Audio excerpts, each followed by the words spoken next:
ಅಧ್ಯಕ್ಷರು, ನೀವು ಸಭೆಯನ್ನ ಶುರು ಮಾಡಿ ನಮಗೆ ಪ್ರಧಾನ ವಾಕ್ಪಟುಗೆ ಕೊಡಿ.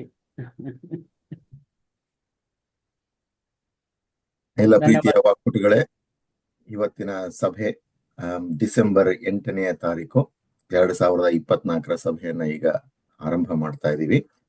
ತಮಗೆಲ್ಲ ಆದರದ ಸ್ವಾಗತ. ಡಿಸೆಂಬರ್ನ ಅನೇಕ ಚಟುವಟಿಕೆಗಳಲ್ಲಿ ವರ್ಷ ಮುಗಿತಾ ಇದೆ ಅಂತ ಒಂದು ಸಂತೋಷ ಕೂಟಗಳಲ್ಲಿ ತಾವೆಲ್ಲ ಮುಳುಗಿರುವಾಗ ಈ ಸಭೆಗೆ ತಮ್ಮ ಅಮೂಲ್ಯವಾದ ಸಮಯವನ್ನ ಕೊಡ್ಲಿಕ್ಕೆ ಬಂದಿದ್ದು ನಮಗೆ ಬಹಳ ಸಂತೋಷ ತಂದಿದೆ. ಇವತ್ತಿನ ಕಾರ್ಯಕ್ರಮದ ರೂವಾರಿ ಸುಶಾಂತ್ ಅವರು ಈಗ ಈ ಸಭೆಯನ್ನ ಮುಂದುವರ್ಸ್ಕೊಂಡು ಹೋಗ್ತಾರೆ. ಬರ್ರಿ ಸುಶಾಂತ್ ಅವರೇ. ಧನ್ಯವಾದ ಅಶೋಕ್ ಅವರೇ. ವಾಕ್ಪಟುಗಳ ಸಭೆಗೆ ಎಲ್ಲರಿಗೂ ಸ್ವಾಗತ.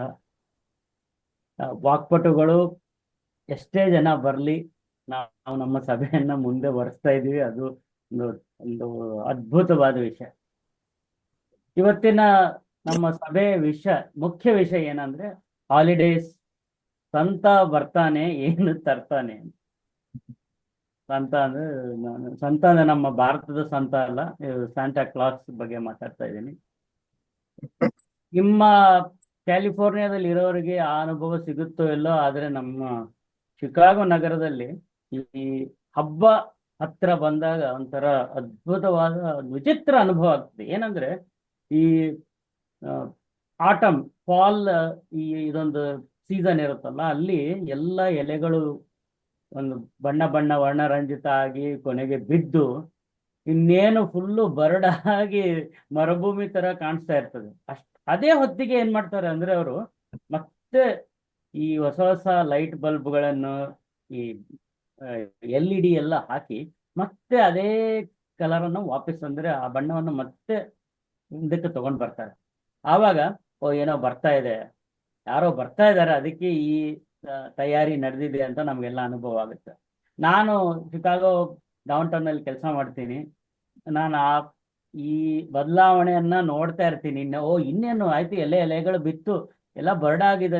ಮುಂದೆ ಮರುದಿವ್ಸ ನೋಡಿದ್ರೆ ಎಲ್ಲ ಹೊಸ ಲೈಟ್ಗಳು ಹಾಕಿ ಮತ್ತೆ ಅದೇ ಕಲರ್ ಬಂದಿರುತ್ತೆ. ಸೊ ಇನ್ನೊಂದು, ಈ ಹಬ್ಬಗಳ ದಿನಗಳಲ್ಲಿ ಏನಾಗುತ್ತೆ ಅಂದ್ರೆ, ನೀವು ಯಾವುದೇ ಒಂದು ಮಾಲ್ ಅಂತ ಹೋದ್ರೆ ಅಲ್ಲಿ ಈ ಹಳೆ ಗಾಯಕರಾದ ಫ್ರಾಂಕ್ ಸಿನಾತ್ರಾ, ಡೀನ್ ಮಾರ್ಟಿನ್ ಹಾಡುಗಳು ನಡೀತಾನೆ ಇರ್ತದೆ. ಅದು ನನ್ಗನ್ಸುತ್ತೆ ಅವ್ರ ಹತ್ರ ಒಂದೇ CD ಇದೆ, ಅದು ಕೆಟ್ಟೋದ್ಮೇಲೆ ಮತ್ತೆ ಅದೇ CD-ನ ಇನ್ನೊಂದ್ಸರಿ ಖರೀದಿ ಮಾಡ್ತಾರ ಅನ್ಸುತ್ತೆ. ಲೆಟ್ ಇಟ್ ಸ್ನೋ, ಈ ತರ ಇಟ್ ಫೀಲ್ಸ್ ಲೈಕ್ ಕ್ರಿಸ್ಮಸ್, ಈ ತರ ಅದನ್ನೆಲ್ಲ ಕೇಳ್ತಾ ಇದ್ರೆ ಒಂಥರ ಏನೋ ಒಂದು ವಿಶೇಷ ಅನುಭವ ಆಗುತ್ತೆ. ನಾವು ಕಲಬುರ್ಗಿಯಲ್ಲಿದ್ದಾಗ ನಮ್ಗೆ ಜನವರಿಯಿಂದ ಹಿಡಿದು ಡಿಸೆಂಬರ್ ವರೆಗೂ ಪ್ರತಿ ತಿಂಗಳು ಏನೋ ಒಂದು ಹಬ್ಬ ಬಂದ್ರೆ ಮಾರ್ಕೆಟ್ ಅಲ್ಲಿ ಆ ಹಬ್ಬದ ಅನುಭವ ಆಗ್ತಿತ್ತು. ಗಣೇಶ ಹಬ್ಬ ಬಂದ್ರೆ ಎಲ್ಲ ಗಣೇಶಗಳು ಬರೋದು ಮಾರ್ಕೆಟ್ ಅಲ್ಲಿ. ಈ ಸಂಕ್ರಾಂತಿ ಬಂದಾಗ ಕಬ್ಬು, ಬೆಲ್ಲ, ಎಳ್ಳು ಎಲ್ಲ ಕಡೆ ಮಾರ್ತಾ ಇದ್ರು. ಆಮೇಲೆ ದೀಪಾವಳಿ ಬಂದಾಗ ಆಕಾಶ ಬುಟ್ಟಿ. ಆಮೇಲೆ ಈ ತರ ಅಮೆರಿಕದೊಂದು ಈ ಹಾಲಿಡೇ ಸೀಸನ್, ಅಂದ್ರೆ ಈ ಹಬ್ಬಗಳ ವಾತಾವರಣ ತುಂಬಾ ಚೆನ್ನಾಗಿರುತ್ತೆ. ಸೊ ಇವತ್ತಿನ ವಿಷಯ ಹಬ್ಬಗಳ ದಿನಗಳು ಅಮೆರಿಕದಲ್ಲಿ. ಸಂತ ಬರ್ತಾನೆ, ಏನಂತ ತರ್ತಾನೆ. ನಮ್ಮ ಅನುಶ್ರೀ ಅವರು ಇವತ್ತು ಭಾಷಣದಲ್ಲಿ ಅದ್ರ ಬಗ್ಗೆ ಸ್ವಲ್ಪ ಮಾತಾಡ್ತಾರೆ. ಇನ್ನು ಇವತ್ತು ನಿರ್ಧರಿತ ಭಾಷಣ ಇದೆ. ನಮ್ಮ ಅಶೋಕ್ ಹಂದಿಗೋಳು ಅವರು ಭಾಷಣ ಮಾಡಲಿದ್ದಾರೆ. ಅಶೋಕ್ ಅವರೇ, ನಮ್ಗೆ ಆಗಣಕರು ಅದೆಲ್ಲ ಬೇಕಾ ಇವತ್ತು, ಅಥವಾ ಬರೀ ಸಾಧ್ಯವಾದಷ್ಟು ಪಾತ್ರಗಳು ಕೊಡೋಣ. ಈಗ ನನ್ನ ಭಾಷಣ ವಿಮರ್ಶೆ ನಿಮ್ಮ ಭಾಷಣ ವಿಮರ್ಶೆ ಪ್ರದ್ಯುಮ್ನ ಅವರು ಮಾಡ್ತಾ ಇದ್ದಾರೆ, ಅನುಶ್ರೀ ಅವರು ಭಾಷಣ ನಿರ್ವಹಿಸ್ತಾರೆ. ನಾನು ಬೇಕಾದ್ರೆ ವ್ಯಾಕರಣಕಾರ ಮತ್ತೆ ಆಗಣಕ ಆಗ್ಬಹುದು, ಹಂಗೆ ಅಷ್ಟು ಮಾಡ್ತೀನಿ. ಇವತ್ತಿನ ಯಾರಾದ್ರೂ ಒಂದು ಈ ಸಭೆಗೆ ಒಂದು ಪದ ಕೊಡ್ತೀರಾ? ಇವತ್ತಿನ ಪದ ನಾನೇ ಕೊಡ್ತೀನಿ. ಹಬ್ಬದ ಈ ಸೀಸನ್ ಅಲ್ಲಿ ಒಂದು ಎಲ್ಲಗಿಂತ ವಿಶೇಷವಾಗಿ ಎಲ್ಲರೂ ಒಂದು ಕಾಯ್ತಾ ಇರೋ ವಿಷಯ ಅಂದ್ರೆ ಉಡುಗೊರೆ, gift of this season. So ಇವತ್ತಿನ ಸಭೆಯ ಪದ ಉಡುಗೊರೆ. ಪ್ರದ್ಯುಮ್ನ ಅವ್ರ ತಲೆಯಲ್ಲಿ ಆಲ್ರೆಡಿ ಹಾಡುಗಳು ಬರ್ತಾ ಇದೆ ಅನ್ಸುತ್ತೆ. ಹಳೆಯ ಹಾಡುಗಳು ಹಳೆ ಅಂಬರೀಷ್ ಅವರು ಅವರಿಗೆ ಕಾಣ್ತಾ ಇದ್ದಾರೆ ಒಲವೇ ನೋವು. ನನಗೂ ಕಂಡ್ರು. ಓಕೆ, ಹಾಗಾದ್ರೆ ಇವತ್ತಿನ ಸೊ ನಮ್ಮ ವಾಕ್ಪಟುಗಳ ಸಭೆಯನ್ನ ನಾವು ಈ ಪೈ, ಈ ಒಂದು ಮಾಡೆಲ್ ಅಲ್ಲಿ, ಪೈ ಅಂದ್ರೆ ಪಿ, ನಮ್ಮ ಮಂಗಳೂರಿನ ಪೈ ಅಲ್ಲ, ಇದು PIE ಪೈ ಅಂತ, ಇದು ತಿನ್ನೋ ಪೈ. ಪಿ ಅಂದ್ರೆ ಪ್ರಿಪೇರ್ಡ್ ಸ್ಪೀಚಸ್, ಐ ಅಂದ್ರೆ ಇಂಪ್ರಾಂಪ್ಟು ಸ್ಪೀಚಸ್, ಆಮೇಲೆ ಇ ಅಂದ್ರೆ ಇವ್ಯಾಲ್ಯೂಯೇಷನ್, ವಿಮರ್ಶೆ. ಸೊ ಆ ಒಂದು ಚೌಕಟ್ಟಿನಲ್ಲಿ ನಾವು ಈ ಸಭೆಯನ್ನ ನಡೆಸೋಣ. ಮೊದಲನೇದಾಗಿ ನಮಗೆ ನಿರ್ಧರಿತ ಭಾಷಣವನ್ನು ಕೊಡ್ಲಿಕ್ಕೆ ಮುಂದೆ ಬರ್ತಾ ಇದ್ದಾರೆ. ಅಲ್ಲ ಇವ್ರೆ, ಹೇಳಿ. ನಳಿನಿ ಅವರು ಅತಿಥಿಗಳಾಗಿ ಬಂದಿದ್ದಾರೆ. ಓ ಆಯ್ತು. ಮೊದಲು ಅತಿಥಿಗಳ ಪರಿಚಯ ಮಾಡ್ಕೊಳ್ಳೋಣ. ನಳಿನಿ ಅವರೇ, ತಮ್ಮ ಕಿರು ಪರಿಚಯ ಆಗ್ಲಿ.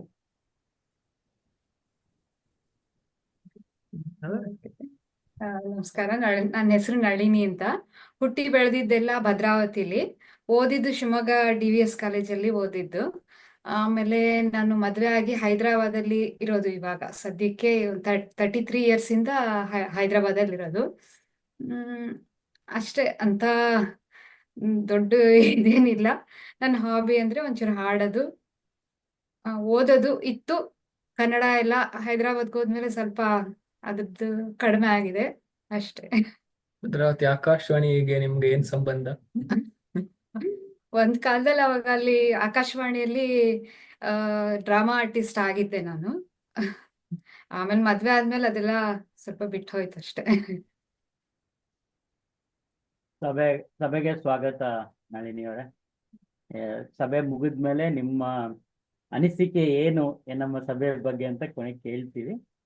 ಈಗ ಸಭೆಯನ್ನ ಶುರು ಮಾಡ್ಕೊಳ್ಳೋಣ. ಮೊದಲನೇದಾಗಿ ಇವತ್ತಿನ ನಿರ್ಧರಿತ ಭಾಷಣ ಅಶೋಕ್ ಹಂದಿಗೋಳ್ ಅವರಿಂದ, ಅವರ ಭಾಷಣದ ವಿಮರ್ಶೆ ಪ್ರದ್ಯುಮ್ನ ಅರ್ಥ ಅವರಿಂದ. ನಿಮ್ಮ ಇವತ್ತು ನಮಗೆ ಸಮಯವನ್ನು ಟೈಮ್ ಕೀಪರ್ ಯಾರು ಇಲ್ಲ, ಹಾಗಾಗಿ ನೀವೇ ಆ ಸಮಯದ ಅರಿವನ್ನು ಇಟ್ಕೊಂಡು ಭಾಷಣವನ್ನು ಮಾಡಬೇಕಾಗಿ ವಿನಂತಿ. ಅಶೋಕ್ ಹಂದಿಗೋಳ್ ಅವರು, ನಿಮ್ಮ ಭಾಷಣ ಮುಂದಾಗಿ. ನಮ್ಮ ಭಾಷಣ ಶೀರ್ಷಿಕೆ ಏನ್ರಿ ಸರ್? ಒಂದು ನಿಮಿಷ, ಅದು ತುಂಬಾ ಇಂಟ್ರೆಸ್ಟಿಂಗ್. ಒಂದೇ ಸೆಕೆಂಡ್. ಸದ್ಯ ಉಳ್ಕೊಂಡೆ. ಸದ್ಯ ಉಳ್ಕೊಂಡೆ.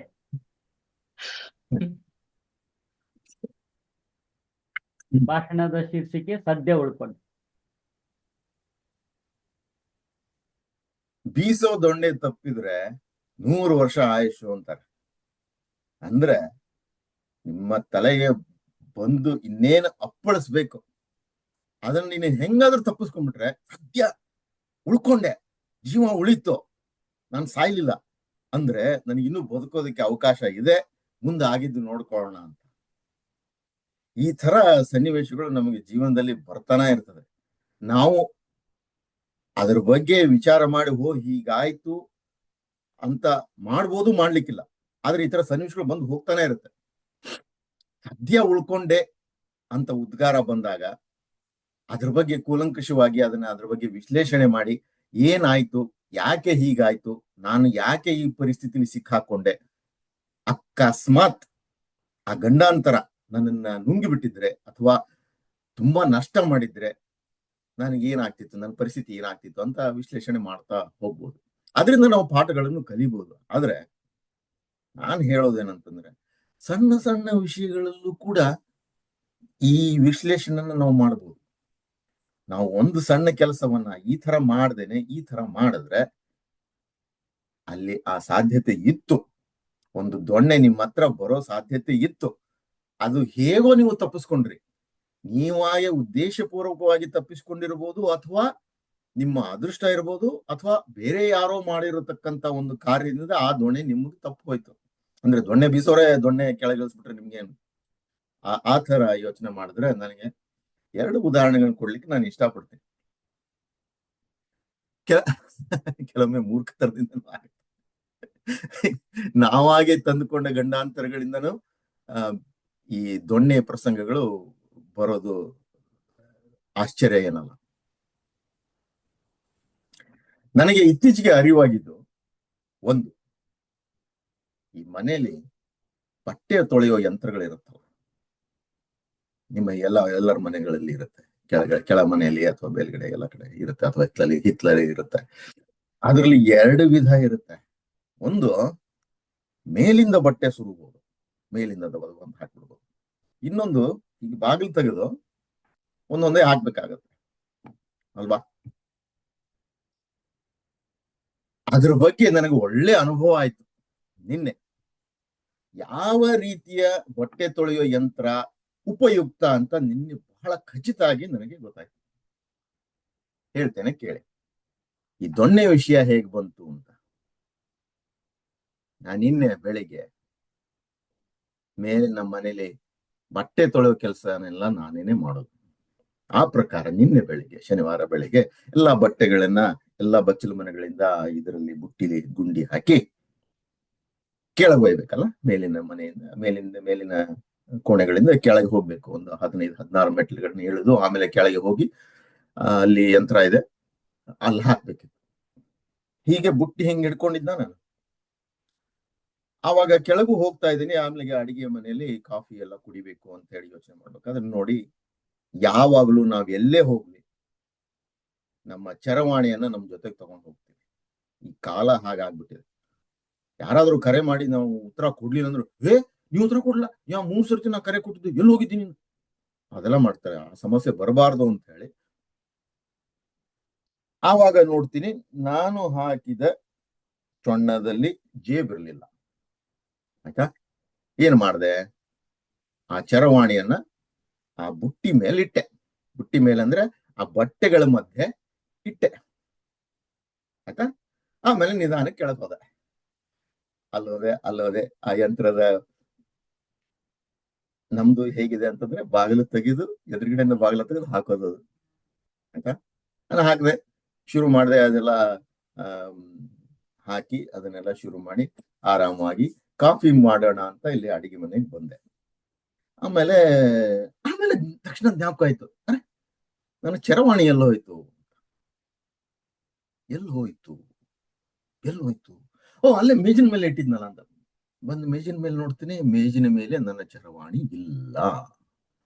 ಹಾಗಿದ್ದರೆ ನಾನು ಕೊನೆಯ ಕ್ಷಣ ಆ ಚರವಾಣಿಯನ್ನು ಕೈಯಲ್ಲಿ ಹಿಡಿದ ಕೊನೆಯ ಕ್ಷಣ ಯಾವುದು ಅಂತ ನೆನಪಿಸ್ಕೊಳ್ತಾ ಇದ್ದಾಗ ಆಗಿದ್ದು, ಮೇಲ್ಗಡೆಯಿಂದ ಬರೋಕ್ಕಿಂತ ಪೂರ್ವದಲ್ಲಿ ನಾನು ಜೋಬಿಲ್ಲ ಅಂತ ಬಟ್ಟೆಗಳ ಮೇಲೆ ಇಟ್ಟಿದ್ದನ್ನ ಜ್ಞಾಪಕ ಆಯಿತು.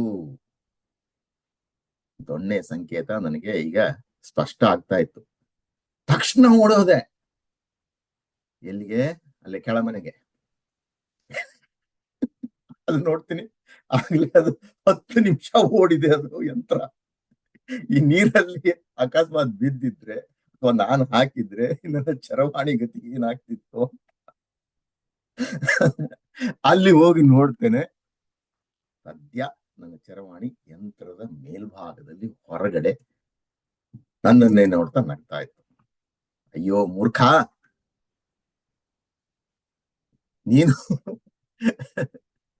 ನೀನು ಒಳ್ಳೆ ಕೆಲಸ ಮಾಡ್ದೆ. ಇವತ್ತು ನನ್ನನ್ನು ನೀರಿಂದ ಹೊರಗಿಟ್ಟೆ, ನಾನ್ ಬಚಾವ ಆದ್ರೆ ನಿನ್ನ ಪರಿಸ್ಥಿತಿ ಏನಾಗ್ತಿತ್ತು, ನಾನ್ ನೀರೊಳಗೆ ಹೋಗಿದ್ರೆ ಅಂತೇಳಿ ಅದು ನನಗೆ ನಗ್ತಾ ಇತ್ತು. ಅದೇನಾಗಿತ್ತು ಅಂತಂದ್ರೆ, ಆಮೇಲೆ ನಿಮ್ಗೆಲ್ಲ ಗೊತ್ತೇ ಇದೆ, ನಾನು ಅಕಸ್ಮಾತ್ ಏನಾದ್ರು ಇದು ಮೇಲ್ಗಡೆಯಿಂದ ಬಟ್ಟೆ ಹಾಕೋದಿದ್ರೆ ಹಿಂಗೋಗಿ ಬುಟ್ಟಿ ತಗೊಂಡು ಹಿಂಗ್ ಹಾಕಿ ಶುರು ಬಿಡ್ತಿದ್ದೆ. ಅದೇನಾಗಿದೆ, ನನ್ನ ಬಟ್ಟೆ ಹಾಕ್ಬೇಕಾದ್ರೆ ಒಂದೊಂದೇ ಇದಾಗಿ ಅದು ಕೆಳಗೆ ಉಳ್ಕೊಂಡಿದೆ. ಅದು ಬುಟ್ಟಿಲಿ ಅದು ಕೆಳಗೆ ಉಳ್ಕೊಂಡಿದೆ. ಈ ಒಂದು ಅನುಭವವನ್ನ ನಾವು ನೋಡಿದ್ರೆ, ವಿಶ್ಲೇಷಣೆ ಮಾಡಿದ್ರೆ ಏನ್ ಅನ್ಸುತ್ತೆ, ಇದು ನನ್ನ ಮೂರ್ಖತನವೇ ಅಥವಾ ಇದು ನನ್ನ ಮರವೇ ಅಥವಾ ಸರಿಯಾದ ಯಂತ್ರದ ಆಯ್ಕೆ ಇದಕ್ಕೆ ಕಾರಣ ಅಂತ ನಾನು ಅಂದ್ಕೋತೀನಿ. ಹಾಗೇನೆ ಮೊನ್ನೆ ಕೆಲಸದಲ್ಲಿ, ನನ್ನ ಉದ್ಯೋಗದಲ್ಲಿ 2 ವರ್ಷದಿಂದ ಒಂದು ದೊಡ್ಡ ಯೋಜನೆಯಲ್ಲಿ ನಾವು ಕೆಲಸ ಮಾಡ್ತಾ ಇದೀವಿ.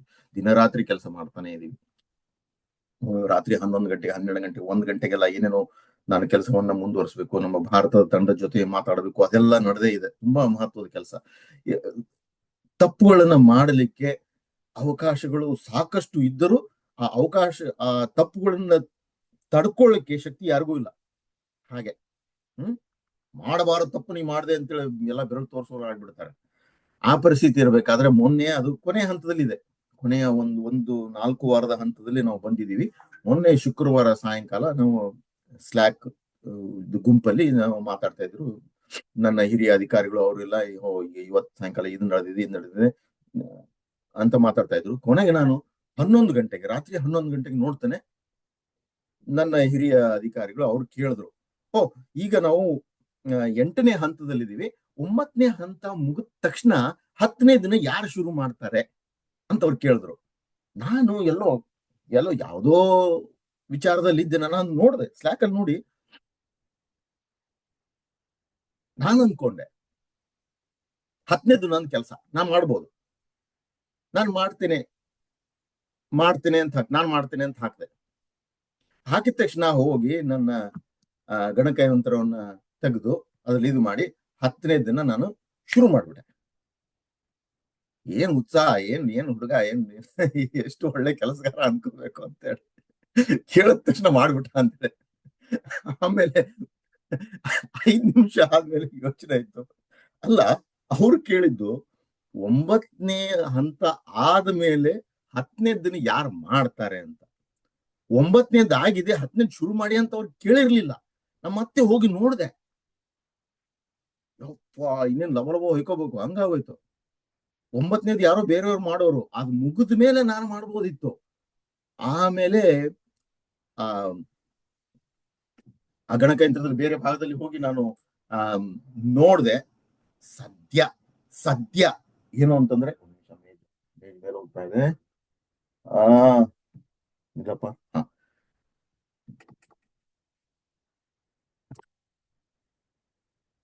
ಅವಾಗ ಹೋಗಿ ನೋಡ್ತೇನೆ, ನನ್ನ ಪುಣ್ಯ, ನಾನು 10ನೇ ಹಂತವನ್ನ ಶುರು ಮಾಡೋದಕ್ಕಿಂತ ಮೊದಲು 3 ನಿಮಿಷ ಇನ್ನೊಬ್ರು ಆ 9ನೇ ಹಂತವನ್ನ ಮಾಡಿ ಮುಗಿಸ್ಬಿಡಿದ್ದಾರೆ. ಅಂದ್ರೆ ನಾನು 10ನೇ ಹಂತವನ್ನ ಚಾಲು ಮಾಡಿದ್ದು ಸರಿ. ಅವಾಗ ಅನ್ಕೊಂಡೆ, ಸದ್ಯ ಉಳ್ಕೊಂಡೆ ಅಂತ. ನೋಡ್ರಿ, ಇದಕ್ಕೇನಂತೀರಾ?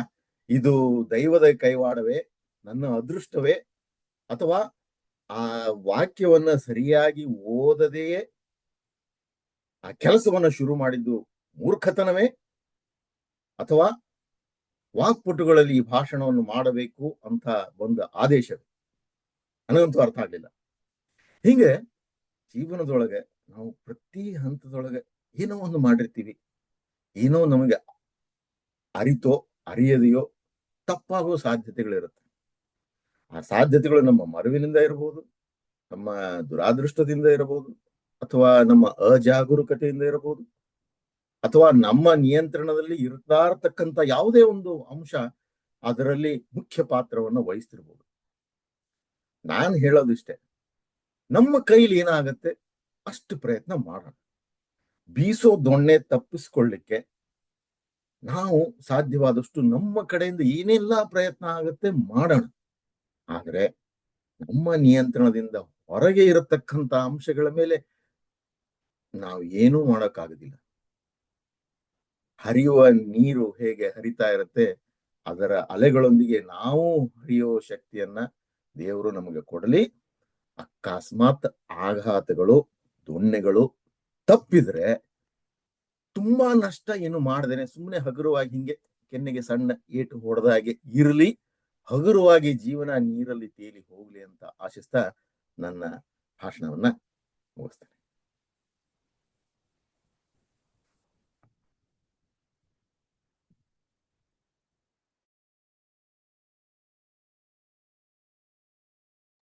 ಧನ್ಯವಾದ ಅಶೋಕ್ ಅವರೇ, ಅದ್ಭುತವಾದ ಭಾಷಣ. ನೀವು ಮಾಡ್ತಾ ಇರೋ ತಪ್ಪುಗಳನ್ನು ನೋಡಿದ್ರೆ ನಮಗೆ ಅವರು ಡಾಕ್ಟರ್ ರಾಜ್ಕುಮಾರ್ ಅವರ ಒಂದು ಭಕ್ತಿಗೀತೆ ನೆನಪಿಗೆ ಬಂತು. ತಪ್ಪುಗಳನ್ನೇ ಮಾಡುವೆ ನಾನು, ಅರಿತು ದಿನವೆಲ್ಲ ಮನವೊಪ್ಪದ ಕಾರ್ಯ ಮಾಡುವ ಬಯಕೆ ಮೂಡಿತು ಮನದಲ್ಲಿ ಸುಳ್ಳಲ್ಲ. ಆ ಥರ ಆದರೂ 2 ಸರಿ ನೀವು ಉಳ್ಕೊಂಡ್ರಿ. ತುಂಬಾ ಒಂಥರ ಇನ್ಸ್ಪಿರೇಷನಲ್ ಸ್ಪೀಚ್ ಅನ್ಬೋದು. ಇದು ಎಷ್ಟು ತಿಳಿ ಹಾಸ್ಯದಲ್ಲಿ ನೀವು ಅದನ್ನ ನಮ್ಗೆ ತಿಳಿಸಿದ್ರು, ನಾವು ಇದೊಂದು ಗಹನವಾದ ವಿಷಯ. ಇದಕ್ಕೆ ಒಂದು ಆಶುಭಾಷಣ ಸ್ಪರ್ಧೆ ಮಾಡ್ಬೋದು ನಾವು. ಈ ಎಲ್ಲರೂ ಈ ಕೃತಕ ಜ್ಞಾನದ ಬಗ್ಗೆ ತುಂಬಾ ಮಾತಾಡ್ತಾರೆ, ಆರ್ಟಿಫಿಷಿಯಲ್ ಇಂಟೆಲಿಜೆನ್ಸ್ ಬಗ್ಗೆ. ಈ ಆರ್ಟಿಫಿಷಿಯಲ್ ಇಂಟೆಲಿಜೆನ್ಸ್ ಮೂಲಕ ಮುಂದೆ ಒಂದು ಬರ್ಬೋದು. ಈ ನೀವು ಟ್ರೈನಲ್ಲೆಲ್ಲ ಕೂತ್ಕೊಂಡಾಗ ಅದು ಹೇಳುತ್ತಲ್ಲ, please make sure that you are taken all your belongings ಅಂತ. ಆ ಥರ ಮುಂದಿನ ಒಂದು ದಿನದಲ್ಲಿ ನಿಮ್ಮ ಈ ಬಟ್ಟೆ ಒಗೆ ಯಂತ್ರ ಕೂಡ ಲೇ ಎಲ್ಲ ನೋಡ್ಕೋರೋ ಹಾಕೋ ಮುಂಚೆ ಆ ಥರ ಏನಾದರೂ ಹೇಳ್ಬೋದು ಅಂತ ತಿಳ್ಕೊಳ್ತೀನಿ. ಧನ್ಯವಾದಗಳು ಅಶೋಕ್ ಅವರೇ. ಪ್ರದ್ಯುಮ್ನ ಅರಸು ಅವರು, ನೀವು ನಿಮ್ಮ ವಿಮರ್ಶೆ ಆಶುಭಾಷಣ ಆದಮೇಲೆ ಬರ್ತದೆ, ನೀವೆಲ್ಲ ಅದನ್ನ ಬರ್ಕೊಂಡಿದ್ದೀರಾ ಅಂತ ನಾನು ತಿಳ್ಕೊಳ್ತೀನಿ. ಮುಂದಿನ ವಿಭಾಗ ಈಗ ಒಂದು ನಿಮಿಷ ಕಾಲಾವಕಾಶ ಕೊಟ್ರೆ ಯಾರಾದ್ರೂ ಟಿಪ್ಪಣಿ ಮಾಡೋದಿದ್ರೆ ಮಾಡಿ, ಇಲ್ಲೇ ಜೂಮ್ ಅಲ್ಲೇ ಹಾಕ್ಬೋದು, ಇದ್ರೆ ಆಮೇಲೆ ಕಳಿಸ್ಬೋದು, ಗುಂಪಲ್ಲೂ ಕಳಿಸ್ಬೋದು. ಇಲ್ಲ, ಮಾಡೋಣ. ಒಂದು ನಿಮಿಷದ ಅವಧಿಯಲ್ಲಿ ನಿಮಗೆ ಏನಾದರೂ ಅಶೋಕ್ ಅವರಿಗೆ ಹೇಳೋದಿದ್ರೆ ಹೇಳಬಹುದು. ಅನುಶ್ರೀ ಮತ್ತೆ ನಾನು ನಮ್ಮ ಅನಿಸಿಕೆ ಕೊಡ್ಬೋದು ಅವ್ರಿಗೆ.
ಪ್ರದ್ಯುಮ್ನ ಅವರ ಕ್ಯಾಮೆರಾ ಯಾಕೋ ಆಫ್ಲೈನ್ ಮೋಡ್ಗೆ ಹೋಗಿದೆ.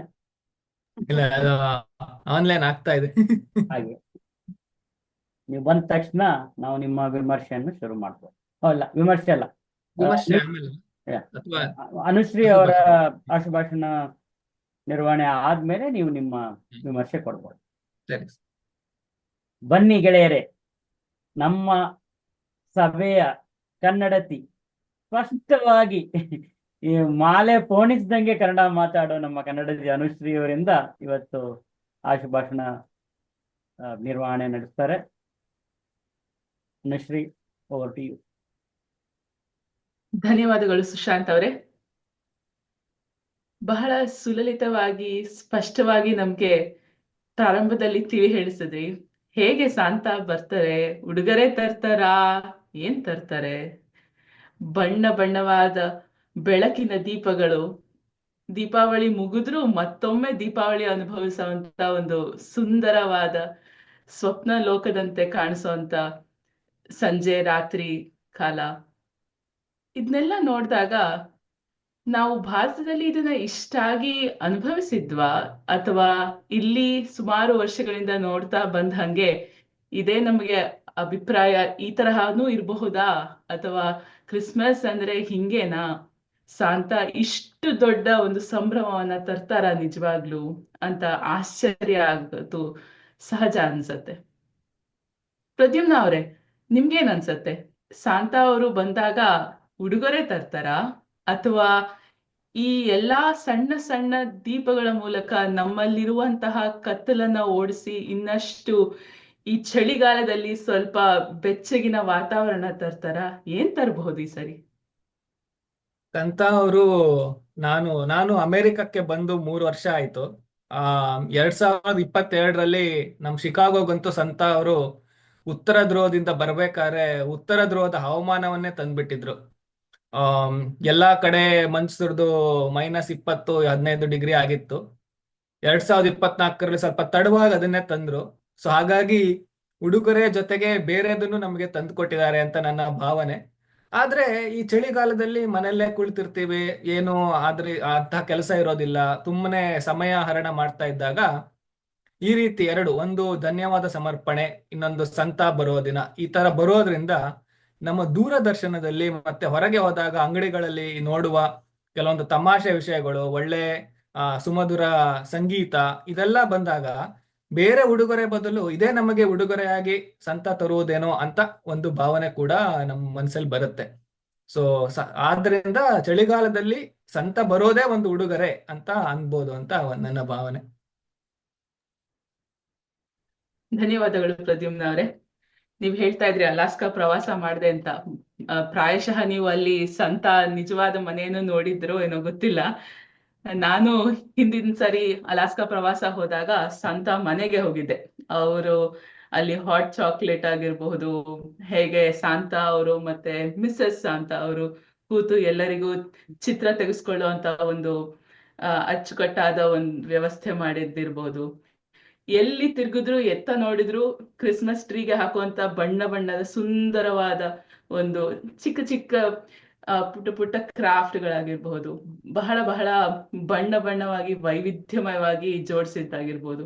ಎಷ್ಟೋ ಸಾರಿ ಸಾಂತಾ ಅವರ ಒಂದು ಲೈಟಿಂಗ್ಸ್ ಇದೆಲ್ಲ ನೋಡಕ್ ಹೋಗಿದ್ದೆ ಮಿನಿಸೋಟಾದಲ್ಲಿದ್ದಾಗ, ಇಲ್ಲಿ ಕ್ಯಾಲಿಫೋರ್ನಿಯಾದಲ್ಲಿದ್ದಾಗ.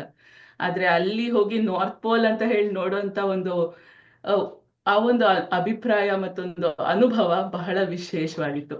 ಅದನ್ನ ಕೂಡ ಹಂಚ್ಕೊಳ್ಬೋದು ಅಂತ ಅನ್ನಿಸ್ತು. ತುಂಬಾ ಖುಷಿ ಆಯ್ತು ನಿಮ್ಮ ಉಡುಗೊರೆಯ ಬಗ್ಗೆ ಹೇಳಿದ ರೀತಿ, ಹಾಗೂ ಹೇಗೆ ನಾವು ಬೆಚ್ಚಗಿನ ವಾತಾವರಣ, ಹೇಗೆ ಕೃತಜ್ಞತಾ ಭಾವ ಮೂಡಿಸ್ಕೋಬಹುದು, ಹಾಗೆ ಸಂಭ್ರಮವನ್ನ ಹಾಗೆ ಮುಂದುವರಿಸ್ತಾ ಹೋಗ್ಬೋದು ಚಳಿಗಾಲದಲ್ಲಿ ಅನ್ನೋ ಒಂದು ಅಭಿಪ್ರಾಯ ಬಹಳ ಸೂಕ್ತವಾಗಿ ಮೂಡಿ ಬಂತು. ಸುಶಾಂತ್ ಅವರೇ, ನೀವು ಬಹಳಷ್ಟು ವರ್ಷಗಳಿಂದ ಇಲ್ಲಿ ಕ್ರಿಸ್ಮಸ್ ಹಾಗೂ ಈ ಒಂದು ವಿಭಿನ್ನವಾದ ಸಡಗರನ್ನ ನೋಡ್ತಾ ಬಂದಿದ್ದೀರಾ. ಶಿಕಾಗೋನಲ್ಲಿ ಫಾಲ್ ಬಹಳ ಬಹಳ ಸುಂದರವಾಗಿರುತ್ತೆ. ಮಿಡ್ ವೆಸ್ಟ್ ಅಲ್ಲಿ ಫಾಲ್ ಸೀಸನ್ ಎಷ್ಟು ವಿವರಿಸಿದ್ರು ಅದಕ್ಕೆ ಕೊನೆನೇ ಇರೋದಿಲ್ಲ. ಮಿನಿಸೋಟಾಲ್ ಇದ್ದಾಗ ನಾನು ಲೇಕ್ ಸುಪೀರಿಯರ್ ಹತ್ರ ಬಹಳಷ್ಟು, ಡುಲೂತ್ ಹತ್ರ ಬಹಳಷ್ಟು ಬಾರಿ ಫಾಲ್ ಫೋಲಿಯೇಜ್ ನೋಡ್ಲಿಕ್ಕೆ ಅಂತಾನೆ ಹೋಗಿದ್ದೀನಿ. ಆದ್ರೆ ಈ ವರ್ಷ ಕ್ಯಾಲಿಫೋರ್ನಿಯಾದಲ್ಲೂ ಅಂತಹ ಒಂದು ವೈವಿಧ್ಯತೆಯನ್ನ ಅನುಭವಿಸುವಂತ ಒಂದು ಉತ್ತಮವಾದ ಅವಕಾಶ ಸಿಕ್ತು. ಇಲ್ಲೂ ಬಹಳ ಸುಂದರವಾಗಿ ಕಾಣ್ತಾ ಇತ್ತು. ಈಗಾಗ್ಲೇ ಇಲ್ಲೆಲ್ಲ ಅಕ್ಕಪಕ್ಕದವರು ಕ್ರಿಸ್ಮಸ್ ಲೈಟ್ಸ್ನು ಹಾಕ್ಬಿಟ್ಟಿದ್ದಾರೆ. ನಿಮ್ಗೆ ಹೇಗ್ ಅನ್ಸತ್ತೆ ಫಾಲ್ ಇಂದ ವಿಂಟರ್ಗೆ ಹೋಗೋ ಟ್ರಾನ್ಸಿಷನ್ ಕೇವಲ ಒಂದು ಲೈಟ್ಸ್ ಇಂದ ನಿಮ್ಗೆ ಅನ್ಸತ್ತಾ? ಎಲೆಗಳು ಉದುರಿ ಮತ್ತೆ ನಮ್ಮ ವಸಂತ ಕಾಲ ಬರೋದ್ ಮಧ್ಯದಲ್ಲಿ ಈ ದೀಪಗಳಿಂದ ಸಾಲುಗಳಿಂದ ಹೇಗೆ ಅದನ್ನ ಜೋಡಿಸ್ತೀವಲ್ಲ, ಅದ್ ನಿಮ್ಗೆ ಯಾವ ತರ ಅನುಭವ ತರುತ್ತೆ? ಹೀಗೆ ವರ್ಷದಿಂದ ವರ್ಷ ನೀವು ನೋಡ್ತಾ ಬಂದಿದ್ದೀರಾ ಬದಲಾವಣೆಗಳನ್ನ. ಹೇಗೆ ಬದಲಾವಣೆ ಆಗಿದೆ? ನಿಮ್ಮ ಅಭಿಪ್ರಾಯ ಏನು? ಧನ್ಯವಾದ ಅವರೇ. ಮೊದಲನೇದಾಗಿ ಈ ಫಾಲ್ ಇಂದ ಮತ್ತೆ ಸ್ಪ್ರಿಂಗ್ ಹೋಗೋ ಮತ್ತೆ ವಸಂತ ಕಾಲ ಬರೋ ಮಧ್ಯದಲ್ಲಿ ಇದೊಂಥರ ಒಂದು ಡ್ರೈ ಸೀಸನ್. ಇದನ್ನ ಈ ಲೈಟ್ಗಳ ಮುಖಾಂತರ ಒಂದು ಸುವರ್ಣ ಸೇತುವೆ, ಇದು ಅಶೋಕ್ ಅವರು ಸುವರ್ಣ ಸೇತುವೆ ಅಂತ ತುಂಬಾ ಉಪಯೋಗ ಮಾಡ್ತಾ ಇದ್ರು. ಈ ಸುವರ್ಣ ಸೇತುವೆ ತರ ನಾನು ತಿಳ್ಕೊಳ್ತೀನಿ. ಅವರು ಈ ಅಕ್ಟೋಬರ್ ಕೊನೆಗೆ ಎಲೆಗಳೆಲ್ಲ ಅಂದ್ರೆ ವರ್ಣರಂಜಿತವಾಗಿ ಕೊನೆಗೆ ಬಿದ್ದು ಹೋಗಿ ಬರಡಾಗ್ಬಿಡ್ತದೆ ಗಿಡಗಳೆಲ್ಲ. ಅದು ಒಂದು 4 ತಿಂಗಳು ಇರುತ್ತೆ ಆ ತರ. ಆ 4 ತಿಂಗಳಲ್ಲಿ 2 ಸಾರಿ ಅದನ್ನ ಮತ್ತೆ ಸುಂದರವಾಗಿಸೋ ಒಂದು ನೈಸರ್ಗಿಕ ಒಂದು ವಿಧಾನ ಏನಂದ್ರೆ, ನಮ್ಮ ಶಿಕಾಗೋ ನಗರದಲ್ಲಿ ಪ್ರತಿ ಸಾರಿ ಸ್ನೋಫಾಲ್ ಆದಾಗ ಮತ್ತೆ ಮರಗಳು ಅದೇ ಸುಂದರತೆಯನ್ನ ಬಿಳಿ ವರ್ಣದಲ್ಲಿ ಪಡ್ಕೊಳ್ತವೆ. ಅದನ್ನ ಬಿಟ್ರೆ ಈ ನವೆಂಬರ್ ಮತ್ತೆ ಡಿಸೆಂಬರ್ ತಿಂಗಳಲ್ಲಿ ಈ ವಿವಿಧವಾದ ಲೈಟ್ಗಳಿಂದ ಅವುಗಳನ್ನ ಮತ್ತೆ ಅದೇ ಮೆರಗನ್ನು ಕೊಡ್ಲಿಕ್ಕೆ ಪ್ರಯತ್ನ ಮಾಡ್ತಾರೆ. ನಿಮ್ಗೊಂದು ಮಾತು ಹೇಳಿಕ್ಕೆ ನಾನು ಇಚ್ಛಿಸ್ತೀನಿ. ನಾನು ನಮ್ಮ ಶಿಕಾಗೋದಲ್ಲಿರುವಂತ ಶಿಕಾಗೋ ಬೊಟಾನಿಕಲ್ ಗಾರ್ಡನ್ ಸದಸ್ಯತ್ವವನ್ನ ಕಳೆದ 11 ನಾನು ಇಲ್ಲಿ ಬಂದಾಗಿಂದ ಸದಸ್ಯನಾಗಿದ್ದೇನೆ. ಪ್ರತಿ ವರ್ಷ ಅದನ್ನ ನವೀಕರಣಗೊಳಿಸಿ ಹೋಗ್ತೇನೆ. ಪ್ರತಿಯೊಂದು ಸೀಸನ್ ಅಲ್ಲಿ ನಾನು ಅಲ್ಲಿ ಹೋಗ್ತೀನಿ. 4 seasons ಐ ಎಂಜಾಯ್. ಆ ಶಿಕಾಗೋ ಬೊಟಾನಿಕಲ್ ಗಾರ್ಡನ್ ಅವರು ಈ ಕಾರ್ಯವನ್ನು ತುಂಬಾ ಚೆನ್ನಾಗಿ ಮಾಡ್ತಾರೆ. ಏನಂದ್ರೆ, ಈ ಫಾಲ್ ಸೀಸನ್ ಮುಗಿದ ತಕ್ಷಣ ಅವರು ಲೈಟ್ ಸ್ಕೇಪ್ ಅಂತ ಒಂದು ಪ್ರೋಗ್ರಾಮ್ ಶುರು ಮಾಡ್ತಾರೆ. ಮಾಡ್ತಾರೆ ನವೆಂಬರಲ್ಲಿ. ಇಡೀ ಒಂದು ತಿಂಗಳು ಅವರು ವಿವಿಧವಾದ ಈ ಲೈಟ್ ಬಲ್ಬ್ಗಳಿಂದ ಇಡೀ ಬಾಟನಿಕಲ್ ಗಾರ್ಡನ್ ಅನ್ನು ಸುಂದರವಾಗಿ ಅಲಂಕಾರ ಮಾಡ್ತಾರೆ. ನೋಡಲು ತುಂಬಾ ಚೆನ್ನಾಗಿರ್ತದೆ. ದಯವಿಟ್ಟು ಶಿಕಾಗೋದಲ್ಲಿರೋರು ಪ್ರದ್ಯುಮ್ನ, ನೀವು ನಿಮ್ಮ ಅತ್ತೆಯವ್ರನ್ನ ಅಲ್ಲಿ ಕರ್ಕೊಂಡು ಹೋಗ್ಬೋದು. ಬೇಕಾದ್ರೆ ನೀವು ಪಾರ್ಕಿಂಗ್ ಎಲ್ಲ ನನ್ನ ಜೊತೆ ಮಾತಾಡಿ, ನಾನು ನಿಮ್ಗೆ ಹೇಳ್ತೀನಿ. ಇನ್ನೊಂದು ಹೇಳಕ್ಕೆ ಏನ್ ಬಯಸ್ತೀನಿ ಅಂದ್ರೆ, ನಮ್ಮ ಶಿಕಾಗೋ ನಗರದಲ್ಲಿ ಈ ಈ ಒಂದು ಸೀಸನ್ ಚೇಂಜ್ ಬಗ್ಗೆ ಮಾತಾಡ್ಬೇಕು ಅಂದ್ರೆ, ನಾನು ಒಂದು ಕವನ ಬರೆದಿದ್ದೆ. ಫಾಲಲ್ಲಾದರೂ ಹಾಕು, ಸ್ನೋ ಅಲ್ಲಾದರೂ ಹಾಕು ರಾಘವೇಂದ್ರ, ಫಾಲಲ್ಲಿ ಎಲೆಯಾಗಿ, ಸ್ನೋ ಅಲ್ಲಿ ಮಂಜಾಗಿ ಹಾಯಾಗಿರುವೆ ರಾಘವೇಂದ್ರ ಅಂತ. ಇಲ್ಲಿ ಈ ಈ ಲೈಟ್ಗಳಿಂದ ಈ ಸುವರ್ಣ ಸೇತುವೆಯನ್ನೇನು ಕಟ್ತಾರೆ, ಅದು ನಮಗೆ ಮತ್ತೆ ವಸಂತಕ್ಕೆ ಚೆನ್ನಾಗಿ ಕರ್ಕೊಂಡು ಹೋಗುತ್ತೆ ಅಂತ ನನ್ನ ಭಾವನೆ. ನಿಶ್ಚಯ. ಧನ್ಯವಾದಗಳು ಸುಶಾಂತ್ ಅವರೇ. ವಸಂತ ಕಾಲವನ್ನ ನಿಮ್ಮ ಮಾತುಗಳ ಮೂಲಕ ನಮ್ಮೆಲ್ಲರ ಮುಂದೆ ತಂದು ಹಾಗೆ ಇರಿಸ್ಬಿಟ್ರಿ. ನಳಿನಿ ಅವರೇ, ನೀವು ಒಂದು ಪ್ರಶ್ನೆ ತಗೋಬಹುದಾ?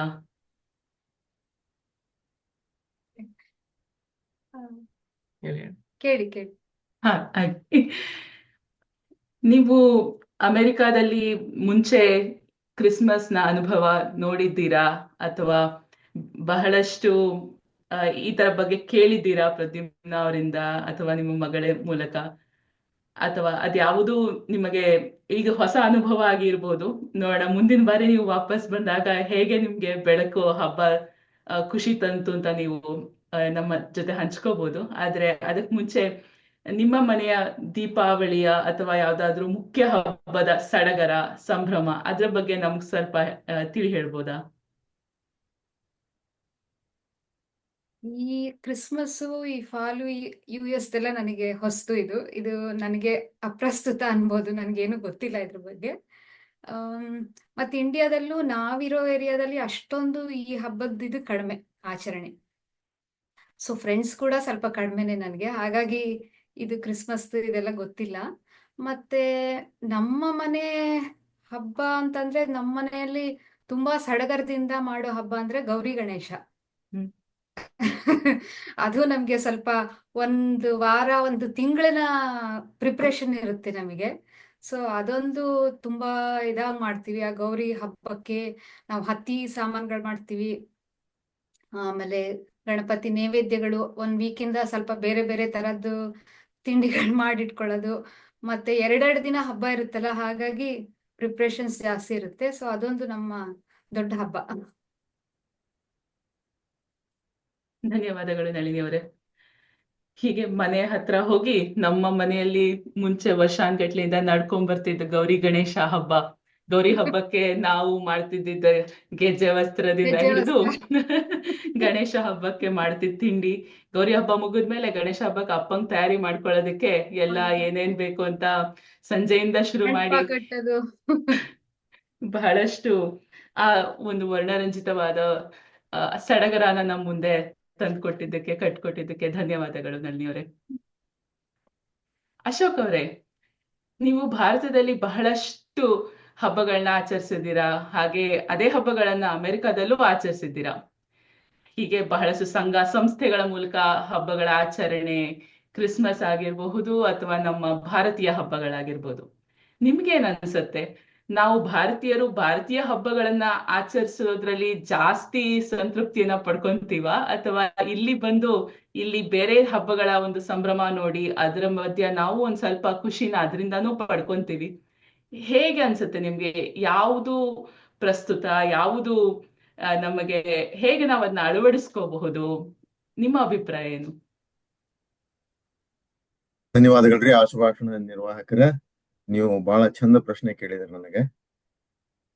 ಈ ಕ್ರಿಸ್ಮಸ್ ಹಬ್ಬ, ಈ ಬಣ್ಣ ಬಣ್ಣದ ದೀಪಗಳು, ಈ ಸಡಗರ, ಈ ಉಡುಗೊರೆಗಳು, ಇವೆಲ್ಲವುಗಳ ಮಧ್ಯೆ ನಮಗೆ ನಮ್ಮ ಜೀವನದೊಳಗೆ ಯಾವ್ಯಾವ ಹಬ್ಬಗಳನ್ನ ನಾವು ಆಚರಿಸ್ತೀವಿ, ನಾವು ಭಾರತದಿಂದ ಈ ದೇಶಕ್ಕೆ ಹೊಸ ಸಂಸ್ಕೃತಿಯ ವಾತಾವರಣಕ್ಕೆ ಬಂದ ಮೇಲೆ ಯಾವ ಹಬ್ಬಗಳನ್ನ ನಾವು ಉಳಿಸ್ಕೊಂಡಿದೀವಿ, ಇನ್ನೂ ಆಚರಣೆ ಮಾಡ್ಕೊಂಡು ಬಂದಿದೀವಿ, ಆಮೇಲೆ ಹೊಸ ಹಬ್ಬಗಳನ್ನ ನಾವು ಹೇಗೆ ಅಳವಡಿಸ್ಕೊಂಡಿದೀವಿ ನಮ್ಮ ಜೀವನದಲ್ಲಿ ಅನ್ನೋದು ತಮ್ಮ ಪ್ರಶ್ನೆ. ನಾವು ಹುಟ್ಟಿ ಬೆಳೆದ ನಮ್ಮ ಬಾಲ್ಯದಲ್ಲಿ ಅತಿ ಪ್ರಭಾವವನ್ನು ಬೀರತಕ್ಕಂಥ ನಮ್ಮ ಕುಟುಂಬದಲ್ಲಿಯ ಒಂದು ಯಾವ ವಿಶೇಷ ಹಬ್ಬಗಳಿರುತ್ತೆ ಇತ್ತು. ಅಪ್ಪ ಅಮ್ಮ ನಮ್ಮನ್ನ ಬೆಳೆಸ್ತಾ ಇರ್ಬೇಕಾದ್ರೆ ಯಾವ ಹಬ್ಬಗಳು ಜೋರಾಗಿತ್ತು ಅವುಗಳನ್ನ ನಾವು ಮನಸ್ಸಿನಲ್ಲಿ ಇಟ್ಕೊಂಡು ಅವೆಲ್ಲ ಆಳವಾಗಿ ಬೇರೂರಿರೋದ್ರಿಂದ ಅವುಗಳನ್ನ ನಾವು ಮುಂದುವರಿಸ್ಕೊಂಡು ಬಂದೇ ಬರ್ತೀವಿ ಹೆಚ್ಚು ಕಮ್ಮಿ ಸಾಧ್ಯವಾದಷ್ಟು ಮಟ್ಟಿಗೆ. ಅದ್ರ ಜೊತೆಗೇನೆ ನಮ್ಮ ಮಕ್ಕಳು ಈ ದೇಶದಲ್ಲಿ ಬೆಳೆದ್ರು. ನಾವು ಕೂಡ ಈ ಹೊಸ ಈ ಸಂಸ್ಕೃತಿಯಲ್ಲಿ ಬೇರೆ ಬೇರೆ ಹಬ್ಬಗಳು ಹೇಗೆ ಬರುತ್ತೆ, ಜನ ಹೇಗೆ ಆಚರಿಸ್ತಾರೆ ನಾವು ನೋಡ್ತೀವಲ್ಲ, ದಿನನಿತ್ಯ ನೋಡೋದ್ರಿಂದ ಏನೇನು ಹೇಗೆ ಆಚರಿಸ್ತಾರೆ, ನಾವು ಇದರಲ್ಲಿ ಹೇಗೆ ಪಾಲ್ಗೊಳ್ಬಹುದು ಅನ್ನೋ ವಿಚಾರ ಒಂದು ಬಹಳ ಮುಖ್ಯವಾದದ್ದು. ಮುಖ್ಯವಾಗಿ ಮಕ್ಕಳಿಗೋಸ್ಕರ. ಮಕ್ಕಳು ಕೇಳ್ತಾರೆ, ಅಪ್ಪ ಉಳಿದವರೆಲ್ಲ ಕ್ರಿಸ್ಮಸ್ ಮಾಡ್ತಾ ಇದಾರೆ, ಎಲ್ಲ ಸಾಂತಾ ಬಂದು ಎಲ್ಲರ ಮನೆಗೂ ಉಡುಗೊರೆ ಕೊಡ್ತಾನೆ, ನಮ್ಮನೆ ಕೊಡಲ್ವಾ ಅಂತ ಅವ್ರು ಕೇಳೋಕ್ಕಿಂತ ಮೊದ್ಲೇನೆ ನಾವು ಆ ಉಡುಗೊರೆ ವ್ಯವಸ್ಥೆ ಮಾಡಿ ಇದು ಕ್ರಿಸ್ಮಸ್ ಗಿಡವನ್ನ ಇಟ್ಟು ಅದಕ್ಕೆ ದೀಪ ಹಾಕಿ ಅವ್ರ ಜೊತೆ ಎಲ್ಲ ಬೊಂಬೆ ಎಲ್ಲ ಜೋಡಿಸಿ ಆಮೇಲೆ ಮಧ್ಯರಾತ್ರಿ ಎಲ್ಲ ಸಾಂತಾ ಬಂದ್ ಹಾಗೆ ಮಾಡಿ ಹಾಲಿಟ್ಟು ಅದೆಲ್ಲ ಬಿಸ್ಕತ್ ಎಲ್ಲ ಇಟ್ಟು ಅರ್ಧ ಕುಡ್ದು ಪತ್ರ ಬರೆದು ಅದೆಲ್ಲ ಇಷ್ಟು ಸುಮಾರು ವರ್ಷದಿಂದ ನಾವು ಮಾಡ್ಕೊಂಡು ಬಂದಿದ್ವಿ. ಇನ್ನೂ ಮಾಡ್ತಾ ಇದೀವಿ. ನಮ್ಮ ಮಕ್ಕಳು 20 ಮೇಲೆ ಈಗ ಇನ್ನೂ ಮಾಡ್ತೀನಿ ನಾನು. ಅವರು ಕಾಯ್ತಿರ್ತಾರೆ ಏನ್ ಹುಡುಗರು ಬರ್ತಾ ಇರುತ್ತೆ ಅಂತ ಹೇಳಿ. ಅವರು ಕಾಯ್ತಾ ಇರ್ತಾರೆ ಏನ್ ಪತ್ರ ಬರೆದಿದ್ದಾನೆ ಸಾಂತಾ ಅಂತ ಹೇಳಿ. ಇನ್ನು ಕೈಯಿಂದ ಬರೆದ ಸಾಂತಾನೇ ಸ್ವತಃ ಕೈಯಿಂದ ಬರೆದ ಪತ್ರಗಳನ್ನ ನನ್ನ ಮಕ್ಕಳು ಓದ್ತಾರೆ. ಆ ನಿಟ್ಟಿನಲ್ಲಿ ನೀವು ನೋಡಿದ್ರೆ ನಮ್ಮ ಭಾರತೀಯ ಸಂಸ್ಕೃತಿಯ ಹಬ್ಬಗಳನ್ನು ನಾವು ಆಚರಿಸೋದು, ಹೋಳಿಗೆ, ಶೀಕರಣೆ, ಕಡುಬು, ಕರ್ಚಿಕಾಯಿ ಇದೆಲ್ಲ ಮಾಡೋದ್ರ ಜೊತೆಗೆ ಪಟಾಕಿ ಹೊಡೆಯೋದ್ರ ಜೊತೆಗೆ ಮನೆ ಮುಂದೆ ದೀಪಾವಳಿಗೆ ಆಕಾಶ ಬುಟ್ಟಿ ದೀಪಗಳನ್ನು ಹಾಕುವುದ್ರ ಜೊತೆಗೆ ನಾವು ಈಗ ಮೊನ್ನೆ ದೊಡ್ಡ ಹಬ್ಬ ಬಂತು, ಏನು ಧನ್ಯವಾದ ಸಮರ್ಪಣೆ. ಆ ಹಬ್ಬಕ್ಕೆ ನಾವು ಮಕ್ಕಳ ಜೊತೆ ಎಲ್ಲ ಕೂಡಿ ನನ್ನ ಹೆಂಡತಿ ತಂಗಿನೂ ಇದೇ ಊರಲ್ಲಿದ್ದಾರೆ, ಅವ್ರ ಸಂಸಾರದ ಜೊತೆ ಎಲ್ಲ ದೊಡ್ಡ ಊಟವನ್ನ ಅವತ್ತು ಸಾಯಂಕಾಲ ಇಟ್ಕೊಂಡಿದ್ವಿ. ಆತರ ನಮ್ಮದೇ ಆದ ಒಂದು ಅರ್ಥವನ್ನ ಆ ಹಬ್ಬಗಳಿಗೆ ಕೊಟ್ಟು ನಮ್ಮ ಸಂಸ್ಕೃತಿಯ ಚೌಕಟ್ಟಿನಲ್ಲಿ ಬೇರೆ ಸಂಸ್ಕೃತಿಯ ಹಬ್ಬಗಳನ್ನು ಕೂಡ ಸೇರಿಸಿಕೊಂಡು ಅವುಗಳನ್ನು ಒಪ್ಪಿಕೊಂಡು ಅವುಗಳಲ್ಲಿ ಇರತಕ್ಕಂಥ ಒಳ್ಳೆಯ ಅಂಶಗಳನ್ನ ಆಯ್ದುಕೊಂಡು ಅವುಗಳನ್ನು ಸಂಭ್ರಮಿಸುವುದು ಒಂದು ದೊಡ್ಡತನ. ಅದು ಮಾನವನ ಏಳಿಗೆಯ ಲಕ್ಷಣ. ಅದು ಹೆಚ್ಚಾಗಿ ಒಂದು ದೇಶದಿಂದ ಒಂದು ಸಂಸ್ಕೃತಿಯಿಂದ ಇನ್ನೊಂದು ಸಂಸ್ಕೃತಿಗೆ ವಲಸೆ ಬಂದವರಿಗೆ ಅದು ಬಹಳ ಮುಖ್ಯ ಅಂತ ನನ್ನ ವೈಯಕ್ತಿಕ ಭಾವನೆ. ಅದರಲ್ಲಿ ನನ್ನ ಸಂಸ್ಕಾರ ಪೂರ್ತಿ ಮನಸ್ಸಿನಿಂದ ಪಾಲ್ಗೊಳ್ಳುತ್ತೆ ಅಂತ ಹೇಳಲಿಕ್ಕೆ ನಾನು ಬಹಳ ಸಂತೋಷ ಪಡ್ತೇನೆ. ಧನ್ಯವಾದಗಳು. ಧನ್ಯವಾದಗಳು ಅಶೋಕ್ ಅವರೇ. ನಾನು ಇಂತಹದ್ದೇ ಒಂದು ಉತ್ತರನ ನಿಮ್ಮಿಂದ ನಿರೀಕ್ಷಿಸ್ತಿದ್ದೆ. ಬಹಳಷ್ಟು ವರ್ಷಗಳಿಂದ ನೀವು ಇಲ್ಲಿರೋದ್ರಿಂದ ನಿಮ್ಮ ಬಾಯಿಂದ ಅದನ್ನ ಕೇಳೋದು ಒಂದು ಬಹಳ ಖುಷಿಯ ವಿಷಯ ಅನಿಸ್ತು. ಇರೋ ಸ್ವಲ್ಪ ವರ್ಷದಲ್ಲೇ ನಾನು ಕೂಡ ಕ್ಯಾಲಿಫೋರ್ನಿಯಾಗೆ ಬಂದ ನಂತರ ಇಲ್ಲಿ ಕ್ರಿಸ್ಮಸ್ ಮರ ಇಡೋದಾಗ್ಲಿ, ಹಾಗೆ ಅದನ್ನ ಅಲಂಕಾರ ಮಾಡೋದಾಗ್ಲಿ, ಬೊಂಬೆ ಹಬ್ಬದ ಒಂದು ನಂತರ ಆ ಬೊಂಬೆಗಳನ್ನ ತೆಗೆದು ಬಹಳ ಸ್ವಲ್ಪ ವೈವಿಧ್ಯಮಯವಾದ ಬೊಂಬೆಗಳನ್ನ ಹೇಗೆ ಜೋಡಿಸಿ, ಹಾಗೆ ಕೃತಜ್ಞತಾ ಸಮರ್ಪಣೆ ದಿನದಂದು ಸ್ನೇಹಿತರೊಂದಿಗೆ ಅದನ್ನ ಕಳೆದು ಕೃತಜ್ಞತೆಯನ್ನು ಸಲ್ಲಿಸಿ ಇಲ್ಲಿ ಅವರೇ ಬಹಳಷ್ಟು ನಮ್ಮ ಹತ್ತಿರದವರಾಗಿ ಆಪ್ತರಾಗಿ ಹೇಗೆ ನಮ್ಮ ಸಂಸಾರದಂತೆ ಆದವರು ಅಂತ ಹೇಳಿ ಅವರ ಒಂದು ಜೊತೆ ಕಾಲ ಕಳೆಯೋದನ್ನ ಹೇಗ್ ನಾವು ಇಷ್ಟಪಡ್ತೀವಿ ಅನ್ನೋದನ್ನ ತಿಳಿಸ್ಕೊಡೋದು ಬಹಳ ಬಹಳ ಸೂಕ್ತ ಅಂತ ಅನಿಸ್ತು. ಅದೇ ತರ ನಾವು ಗಣೇಶ ಗೌರಿ ಹಬ್ಬ ಆಗಿರ್ಬೋದು, ದೀಪಾವಳಿ ಆಗಿರ್ಬೋದು, ಸಂಕ್ರಾಂತಿ ಆಗಿರ್ಬೋದು ಎಲ್ಲ ಆಚರಿಸ್ತೀವಿ. ಆದ್ರೆ ಅದ್ರ ಮಧ್ಯ ಇಲ್ಲಿ 1 ತಿಂಗಳು ನಮ್ಮ ರಾಜ್ಯೋತ್ಸವ ಆದ್ಮೇಲೆ ಸ್ವಲ್ಪ ಜಾಗ ಇತ್ತು, ಅದರಲ್ಲಿ ನಮ್ಮ ಕೃತಜ್ಞತಾ ಸಮರ್ಪಣೆ ಹಾಗೂ ಕ್ರಿಸ್ಮಸ್ ನ ಸೇರ್ಸ್ಕೊಂಡ್ಬಿಟ್ಟಿದೀವಿ. ಧನ್ಯವಾದಗಳು. ಅವರೇ ಹಾ ಸುಶಾಂತ್ ಅವರೇ. ಸಭೆಗೆ ಇದು ಬ್ರಹ್ಮ ನೀವು ನಮ್ಮ ಶಿಕಾಗೋ ಬ್ರಹ್ಮನೇ ಅಂತ ತಿಳ್ಕೊಂಡಿದೀನಿ. ಐಫೋನ್ ರಘು ಯಾರಿದು? ಇವರು ರಘು ಆಲೂರವರ ಅಥವಾ ನಮ್ಮ ರಘು ಭಟ್ ಅವರ? ನಾನು ರಘು ಮಾವಂತೂರ್. ರಘು ಮಾವಂತೂರ್. ಓಕೆ, ನೀವು ಸಾಧ್ಯವಾದರೆ ನಿಮ್ಮ ಕ್ಯಾಮರಾನ ಆನ್ ಮಾಡ್ಕೊಳ್ಳಿ. ಅನುಶ್ರೀ ಅವ್ರು, ನೀವು ಅವ್ರಿಗೂ ಪ್ರಶ್ನೆ ಕೇಳ್ಬೋದು ಅಂತ. ಇಲ್ಲ, ನಾನು ಕ್ಯಾಮರಾ ಆನ್ ಮಾಡಲ್ಲ, ನಾನು ಪೈಜಾಮದಲ್ಲಿದ್ದೇನೆ. ಸಾರಿ, ನೀವು ಬರೀ ಮುಖ ತೋರಿದ್ರೆ ಸಾಕು, ಪೈಜಾಮವರೆಗೂ ಹೋಗ್ಬೇಕಾಗಿಲ್ಲ. ಬ್ರಹ್ಮ ಅವರೇ, ನೀವು ಕ್ಯಾಮರಾ ಅಲ್ಲ ಪರವಾಗಿಲ್ಲ, ನೀವು ಕ್ಯಾಮರಾ ಆನ್ ಮಾಡ್ಕೊಳ್ದೇ ಇದ್ರು ಅನುಶ್ರೀ ಅವರು ನಿಮ್ಗೆ ಆಶುಭಾಷಣದ ಪ್ರಶ್ನೆ ಕೇಳಬಹುದಾ? ನಮಸ್ಕಾರ ಅನುಶ್ರೀ ಅವ್ರಿಗೆ, ನಮಸ್ಕಾರ ಸುಶಾಂತ್ ಅವ್ರಿಗೆ, ನಮಸ್ಕಾರ ಎಲ್ರಿಗೂ. ಬ್ರಹ್ಮಣಸ್ಪತಿ ನನ್ನ ಹೆಸರು. ಒಂದ್ ನಿಮಿಷ ಕೊಡಿ, ಒಂದು ಕ್ಯಾಮ್ರಾ ಆನ್ ಮಾಡ್ತೀನಿ, ಮುಖನ ತೋರಿಸ್ತೀನಿ. ಒಂದ್ ನಿಮಿಷ ಕೊಡಿ. ನೀವು ಮಾತಾಡ್ತಾರೆ, ಕಂಟಿನ್ಯೂ ಮಾಡಿ. ಆಯ್ತು ಒಂದು ಆಯ್ತು ಖಂಡಿತ. ರಘು ಅವರು ಸಿದ್ಧವಾಗಿದ್ರೆ ನೀವು ಅವ್ರಿಗೆ ಪ್ರಶ್ನೆ ಕೇಳ್ಬೋದು ಅನಿಸ್ತೇವೆ. ಹಾ, ಕೇಳಿ ಕೇಳಿ. ಈ ಪ್ರಶ್ನೆ ನಾನು ಫಸ್ಟ್ ಟೈಮ್ ಬರುದು, ಸೊ ನನ್ಗೆ ಗೊತ್ತಿಲ್ಲ. ಸೊ ಫಾರ್ಮ್ಯಾಟ್, ಸೊ ಆಗ್ಲಿ. ಕೇಳಿ. ನಮಸ್ಕಾರ ರಘು ಅವರೇ. ಈಗ ನಾವು ನಮಸ್ಕಾರ. ಆಶುಭಾಷಣ ಅಂತ ಒಂದು ಇಂಪ್ರಾಂಪ್ಟು ಸ್ಪೀಚ್ ಅಂತ ಹೇಳ್ಬೋದು, ಟೇಬಲ್ ಟಾಪಿಕ್ಸ್ ಅಂತ ಕೂಡ ಕರಿತೀವಿ ಇದನ್ನ. ಇದು ನಮ್ಮ ಕನ್ನಡದ ಟೋಸ್ಟ್ ಮಾಸ್ಟರ್ಸ್ ಆದ್ರಿಂದ ಕನ್ನಡದಲ್ಲಿ ಪ್ರಶ್ನೆಯನ್ನ ಕೇಳ್ತೀವಿ. ಬಹಳಷ್ಟು ಬಾರಿ ಪ್ರತಿ ನಮ್ಮ ಒಂದು ಮೀಟಿಂಗ್ ಅಲ್ಲಿ ಒಂದು ಥೀಮ್ ನ ಆಯ್ಕೆ ಮಾಡ್ಕೊಂಡಿರ್ತೀವಿ, ವಿಷಯವನ್ನ. ಈ ಸರಿ ಸುಶಾಂತ್ ಅವರು ಸಾಂತಾ ಬರ್ತಾರೆ, ಏನು ತರ್ತಾರೆ ಅಂತ ಒಂದು ಥೀಮ್ ಅನ್ನ ಶುರು ಮಾಡ್ಕೊಂಡಿದ್ದಾರೆ. ಆದಷ್ಟು ನಮ್ಮ ಟೇಬಲ್ ಟಾಪಿಕ್ಸ್ ನ ಅದರ ಒಂದು ಚೌಕಟ್ಟಿನಲ್ಲಿ ಪ್ರಶ್ನೆಗಳನ್ನ ಕೇಳುವಂತ ಒಂದು ಪ್ರಯತ್ನ ಮಾಡ್ತೀವಿ. ಖಂಡಿತ. ಆಗ್ಲಿ. ಯೂಶಲಿ 1-2 ನಿಮಿಷ ಮಾತಾಡೋದು ಇದಕ್ಕೆ, ಆದ್ರೆ ನಿಮಗೆ ಎಷ್ಟು ಸೂಕ್ತ ಅನ್ಸುತ್ತೆ ಅಷ್ಟು ಮಾತಾಡಬಹುದು. ಆಗ್ಬೋದಾ? ಹಾ, ನಾನೀಗ ಮಾತಾಡ್ಬೇಕಾ? ಹಾ, ಕೇಳ್ತಾರೆ ಈಗ ನಾ ಪ್ರಶ್ನೆ. ಪ್ರಶ್ನೆ ಕೇಳ್ತೀನಿ. ಹಾ. ನಿಮ್ಗೆ ಮೊದಲನೇ ಬಾರಿ ಅಂತ ಹೇಳಿದ್ರಲ್ಲ, ಅದಕ್ಕೆ ಸ್ವಲ್ಪ ತಿಳಿಸೋಣ ಇದ್ರ ಬಗ್ಗೆ ಅಂತ ಹೇಳಿ ಹೇಳಿದೆ. Sure, ಆಯ್ತು, ಖಂಡಿತ. ರಘು ಅವರೇ, ನೀವು ಪ್ರಾಯಶಃ ಮೊದಲನೇ ಬಾರಿ ಬರ್ತಿದ್ದೀರಾ ವಾಕ್ಪಟುಗಳು ಸಂಸ್ಥೆ ಈ ಒಂದು ಚೌಕಟ್ಟಿನಲ್ಲಿ. ನಿಮ್ಮ ಒಂದು ಸಣ್ಣ ಬ್ಯಾಕ್ಗ್ರೌಂಡ್, ಒಂದು ಇಂಟ್ರೊಡಕ್ಷನ್ ಕೊಟ್ಟು ನಮಗೆ, ಅದರ ನಂತರ ನೀವು ಇಲ್ಲೇ ಶಿಕಾಗೋದಲ್ಲಿ ಇದ್ದೀರಾ ಅಂತ ಸುಶಾಂತ್ ಅವರಿಂದ ನಾನು ತಿಳಿದಿದ್ದೀನಿ. ಆದ್ರಿಂದ ನಿಮಗೆ ಈ ಕ್ರಿಸ್ಮಸ್ನ ಅನುಭವ ಹೇಗಿದೆ? ಇಂಡಿಯಾದಿಂದ ಇಲ್ಲಿ ನೀವು ಬಂದ ಮೇಲೆ ಎಷ್ಟು ವರ್ಷ ಆಗಿರಬಹುದು? ಹೇಗೆ ನೀವು ವರ್ಷದಿಂದ ವರ್ಷ ಕ್ರಿಸ್ಮಸ್ನ ನೋಡ್ತಾ ಬಂದಿದ್ದೀರಾ? ನಿಮ್ಮ ಪ್ರಕಾರ ಸಾಂತಾ ಏನ್ ಉಡುಗೊರೆ ತಂದಿದ್ದಾರೆ ನಿಮ್ಗೆ? ಅದ್ರ ಬಗ್ಗೆ ಸ್ವಲ್ಪ ಏನಾದ್ರು ಹಂಚ್ಕೋಬೋದಾ ನಮ್ ಜೊತೆ? ಹಾ, ಯೋಚನೆ ಮಾಡ್ತಾ ಇದ್ದೀನಿ ಇಲ್ಲಿ, ಅಂದ್ರೆ ಪ್ರಶ್ನೆ ಬಗ್ಗೆ. ತೊಂದರೆ ಇಲ್ಲ. ಹೌದು, ಸಾಂತಾ ಬರ್ತಾರೆ, ಏನೋ ತರ್ತಾರೆ ಅಂತ ನಾವು ಕ್ರಿಸ್ಮಸ್ ಅಲ್ಲಿ ನಾವು, ಅಥವಾ ಇಲ್ಲಿಯ ಜನತೆ ಅಥವಾ ಕ್ರಿಶ್ಚಿಯನ್ ಸಂಸ್ಕೃತಿಯಲ್ಲಿ ಆ ಒಂದು ಭಾವನೆ ಇದೆ. ಅದ್ರ ನಮ್ಮ ಭಾವನೆಗಳನ್ನ ಅದಕ್ಕೆ ಅಳವಡಿಸಿದ್ರೆ ಅದು ಯಾವ ರೀತಿಯಲ್ಲಿ ಅರ್ಥಪೂರ್ಣವಾಗ್ತದೆ ಅಂತ ನಾವು ನೋಡ್ಬೇಕಾಗ್ತದೆ ಅಂತ ನನ್ನ ಅನಿಸಿಕೆ. ಸಾಂತಾ ಬರ್ತಾರೆ, ಏನೋ ತರ್ತಾರೆ ಎಂಬ ಆಶಾವಾದದಲ್ಲಿ ನಾವು ಬದುಕಬೇಕಾಗುತ್ತೆ. ಜೀವನ ಎಂಬುದು ಒಂದು ಆಶಾವಾದ. ಪ್ರತಿ ದಿವಸವೂ ನಮ್ಗೆ ಏನೋ ಒಂದು ಹೊಸತನ ಇರ್ತದೆ. ಪ್ರತಿ ದಿವಸವೂ ಒಂದು ದಿವಸ ಯಾವ ರೀತಿಯಾದಂತಹ ಜ್ಞಾನ ನಮ್ಗೆ ದೊರಕುತ್ತದೆ. ಜ್ಞಾನವೇ ಸರ್ವಸ್ವ ಅಲ್ವಾ? ನಹಿ ಜ್ಞಾನೇನ ಸದೃಶಂ. ಯಾವುದು ಪ್ರತಿಕೂಲ, ಯಾವ್ದು ನಮ್ಗೆ ಯಾವ ರೀತಿಯಲ್ಲಿ ಸದೃಶವಾಗ್ಬೇಕಾದ್ರೆ, ದೃಶ್ಯವು ಸದೃಶವಾಗಬೇಕಾದ್ರೆ ಜ್ಞಾನವೇ ಅದಕ್ಕೆ ಮೂಲ ಬಂಡವಾಳ ಅಂತ ನಾನು ಭಾವಿಸ್ತೇನೆ. ಆ ರೀತಿಯಲ್ಲಿ ನೋಡಕ್ ಹೋದ್ರೆ ಹೊಸತನ ಏನೋ ತರ್ತಾರೆ, ಹೊಸತನ ಏನಾದ್ರು ತರ್ತಾರೆ. ಅದು ಯಾವ ರೀತಿಯಲ್ಲಿ ಬಂದ್ರೆ ಒಳ್ಳೆ ಚೆನ್ನಾಗಿರುತ್ತೆ ಅಂತ ಹೇಳಿದ್ರೆ, ಜ್ಞಾನದ ರೀತಿಯಲ್ಲಿ ಬಂದ್ರೆ ತುಂಬಾ ಚೆನ್ನಾಗಿರುತ್ತೆ. ಕೇವಲ ಮೆಟೀರಿಯಲಿಸ್ಟಿಕ್ ಆಗಿ ಅಥವಾ ಯಾವ್ದೊಂದು ಉಡುಗೊರೆ ಕೊಡ್ತಾರೆ ವಸ್ತುನಿಷ್ಠವಾಗಿರುವುದಕ್ಕಿಂತ ಅದು ಜ್ಞಾನದ ರೂಪದಲ್ಲಿ ಬಂದ್ರೆ ಬಹಳ ಚೆನ್ನಾಗಿರುತ್ತೆ ಅಂತ ನನ್ಗನ್ಸುತ್ತೆ. ನಮ್ಮ ವೇದಗಳು, ನಮ್ಮ ಪುರಾಣಗಳು ಮತ್ತೆ ನಮ್ಮ ಶಾಸ್ತ್ರಗಳು ಅದನ್ನೇ ಹೇಳ್ತವೆ. ಹೇಳಿದ್ರೆ ಜ್ಞಾನವೇ ಸರ್ವಶ್ರೇಷ್ಠ ಅಂತ. ಹಾಗಾಗಿ ಪ್ರಜ್ವಾಲಿತೋ ಜ್ಞಾನಮಯ ಪ್ರದೀಪ ಅಂತ. ಸೊ ನನಗನ್ಸ್ತದೆ, ನಮ್ಮ ಮಟ್ಟಿಗೆ ಅದನ್ನ ನಾವು ಅಳವಡಿಸಿಕೊಂಡ್ರೆ ಅದು ನಮ್ಗೆ ಏನೋ ಹೊಸತನವನ್ನು ತರ್ತದೆ, ಆಶಾವಾದವನ್ನು ತರ್ತದೆ. ಆ ರೀತಿಯಲ್ಲಿ ನಮ್ಗೆ ಜ್ಞಾನವೂ ಬರ್ತದೆ ಅಂತ ನಾನು ಅನ್ಸ್ತೀನಿ. ಮತ್ತೆ ಇನ್ನೊಂದು ಅಂತ ಹೇಳಿದ್ರೆ, ಕ್ರಿಸ್ಮಸ್ ಅಂತ ಹೇಳಿದ್ರೆ ಫೆಸ್ಟಿವಲ್ ಆಫ್ ಲೈಟ್ ಅಂತ ನಾವು ಕೂಡ ಹೇಳ್ತಿದ್ವಿ. ಎಲ್ಲಾ ಕಡೆ ಲೈಟ್ ಹಾಕಿರ್ತಾರೆ. ಲೈಟ್ ಅಂತ ಹೇಳಿದ್ರೆ ಕೊನೆಗೆ ದೀಪವೇ.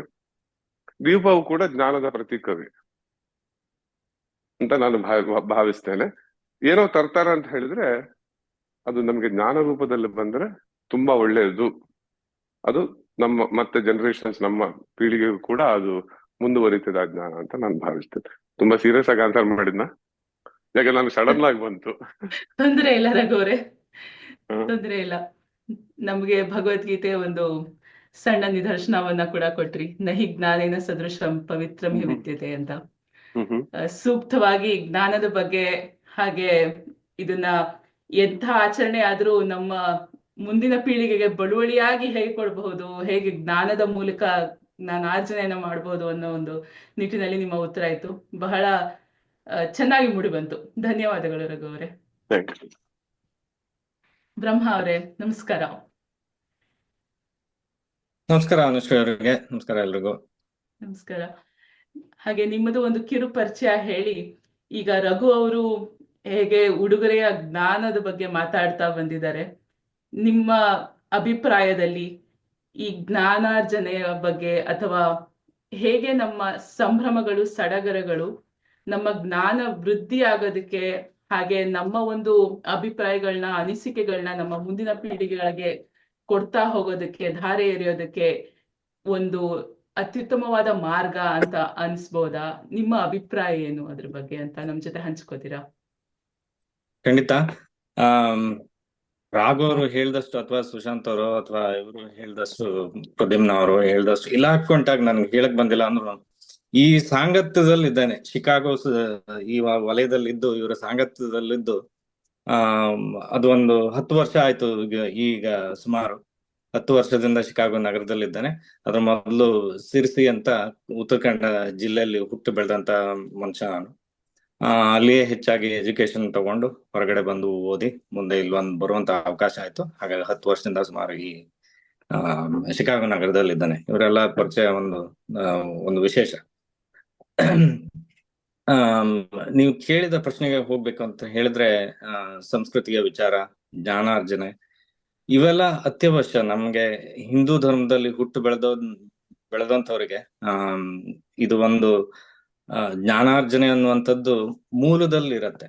ಈಗ ಉದಾಹರಣೆಗೆ ನಮ್ಮ ಮನೆಯಲ್ಲಿ ನಮ್ಮಲ್ಲಿ ಒಂದು ಸಂಸ್ಕಾರ ಇದೆ. ಏನು ಅಂದ್ರೆ, ನನ್ನ ತಂದೆ ತಾಯಿ ಅಥವಾ ನನ್ನ ಚಿಕ್ಕಪ್ಪಂದ್ರು ಇವರೆಲ್ಲ ಬಂದ್ರೆ, ಯಾರೋ ಒಬ್ಬ ಶ್ರೀಮಂತ ವ್ಯಕ್ತಿ ಮನೆಗೆ ಬಂದ್ರೆ ಅವ್ರಿಗೆ ಅಷ್ಟೊಂದು ಪುರಸ್ಕಾರ ಮಾಡೋದು ನೋಡಿಲ್ಲ. ಚಿಕ್ಕ ವಯಸ್ಸಿಂದ ಯಾರೋ ಮಾಸ್ಟರ್ಸ್ ಮಾಡಿದ್ದಾರೆ, MSc ಮಾಡಿದ್ದಾರೆ, 2 PhD ಅಂತ 2 ಮಾಸ್ಟರ್ಸ್ ಮಾಡಿದ್ದಾರೆ, ಅವರಿಗೆ ದೊಡ್ಡದಾಗಿ ಮಣೆ ಹಾಕಿ ಇದು ಮಾಡಿ ಒಂದು ಅತಿಥಿ ಸತ್ಕಾರವನ್ನ ಹೆಚ್ಚು ಮಾಡೋದನ್ನ ನಾನು ಮನೆಯಲ್ಲಿ ನೋಡಿದ್ದೇನೆ. ನಮ್ಮ ತಂದೆ ಬೆಳೆಯುವಾಗ್ಲೂ ಅಷ್ಟೇ ಯಾವಾಗ್ಲೂ ಮಗನೇ ಹೆಚ್ಚು ಓದು ಅಂತ ಹೇಳ್ತಾ ಇದ್ರು. ಇವತ್ತಿನವರೆಗೂ ನನ್ನ ನೆನಪಿನಲ್ಲಿ ಬರೋ ಹಾಗೆ, ಸ್ಮೃತಿಯಲ್ಲಿ ಇರೋ ಹಾಗೆ, ನನ್ನ ತಂದೆ ಇವತ್ತವರೆಗೂ ಏನ್ ದುಡಿಮೆ ಮಾಡ್ತೀನಿ, ನಿನ್ನ ಸಂಬಳ ಎಷ್ಟು ಬರುತ್ತೆ ಅಂತ ಇನ್ನೂವರೆಗೂ ಕೇಳಿಲ್ಲ ಅಂತ. ನೀನ್ ಎಷ್ಟು ಓದ್ದೆ, ನನ್ನ ಹೆಂಡತಿ ನಾನು ಮನೆಗೆ ಹೋಗಿ ಕೇಳಿ ಪರಿಚಯ ಮಾಡ್ಕೊಂಡಾಗ ಏನ್ ಓದು, ಎಷ್ಟು ಗೊತ್ತಿದೆ, ಏನ್ ಕಲ್ತಿದ್ದೀರಾ ಅನ್ನೋಂಥ ವಿಷಯವನ್ನ ತಿಳ್ಕೊಂಡು ಒಪ್ಪಿಗೆ ಕೊಟ್ರು. ಹಾಗಾಗಿ ಇದೊಂದು ಆ ಜ್ಞಾನದ ಹಂಬಲ ಇರಬೇಕು ಮನುಷ್ಯನಲ್ಲಿ, ಹಾಗೆ ಬೆಳಿಬೇಕು ನೀನು ಅಂತ ಹೇಳಿ ಬೆಳೆಸಿರುವಂತ ವಾತಾವರಣದಿಂದ ಬಂದಿರೋದು ಒಂದು ಆಶೀರ್ವಾದ. ಈ ಎಲ್ಲ ಶಿಕಾಗೋ ವಲಯ ಒಂದು ಏನಿದೆ, ಇದು ಅದಕ್ಕೆ ಒಂದು ಪೂರಕವಾಗಿ ಮೂಡ್ ಬಂದಿದೆ. ಇಲ್ಲಿ ಆತರ ಒಂದು ಜಾಲ ಇದೆ. ಹಾಗಾಗಿ ಅದರಲ್ಲಿ ಒಬ್ಬನು ನಾನು ಅಂತ ಹೇಳೋದಕ್ಕೆ ಹೆಮ್ಮೆ ಆಗತ್ತೆ. ಇನ್ನು ನೀವು ಕೇಳಿದ ರಘು ಅವ್ರಿಗೆ ಕೇಳಿದ ಒಂದು ಪ್ರಶ್ನೆ, ಶಾಂತ ಪ್ರಶ್ನೆ ಬಗ್ಗೆ, ಶಾಂತ ಬಗ್ಗೆ ಮಾತಾಡ್ಬೇಕು ಅಂದ್ರೆ ಅದ್ರ ಬಗ್ಗೆ ಮಾತಾಡ್ತೀನಿ. ಆದ್ರೆ ಎಷ್ಟು ಸಮಯಾವಕಾಶ ಇದೆ ಅನ್ನುವಂಥದ್ದು ಗೊತ್ತಿಲ್ಲ. ಹೆಚ್ಚಾಗಿ ಅದನ್ನ ಮಾತಾಡಿ, ತೊಂದರೆ ಇಲ್ಲ. ಅದ್ರ ಬಗ್ಗೆ ಮಾತಾಡ್ಬೇಕಾ?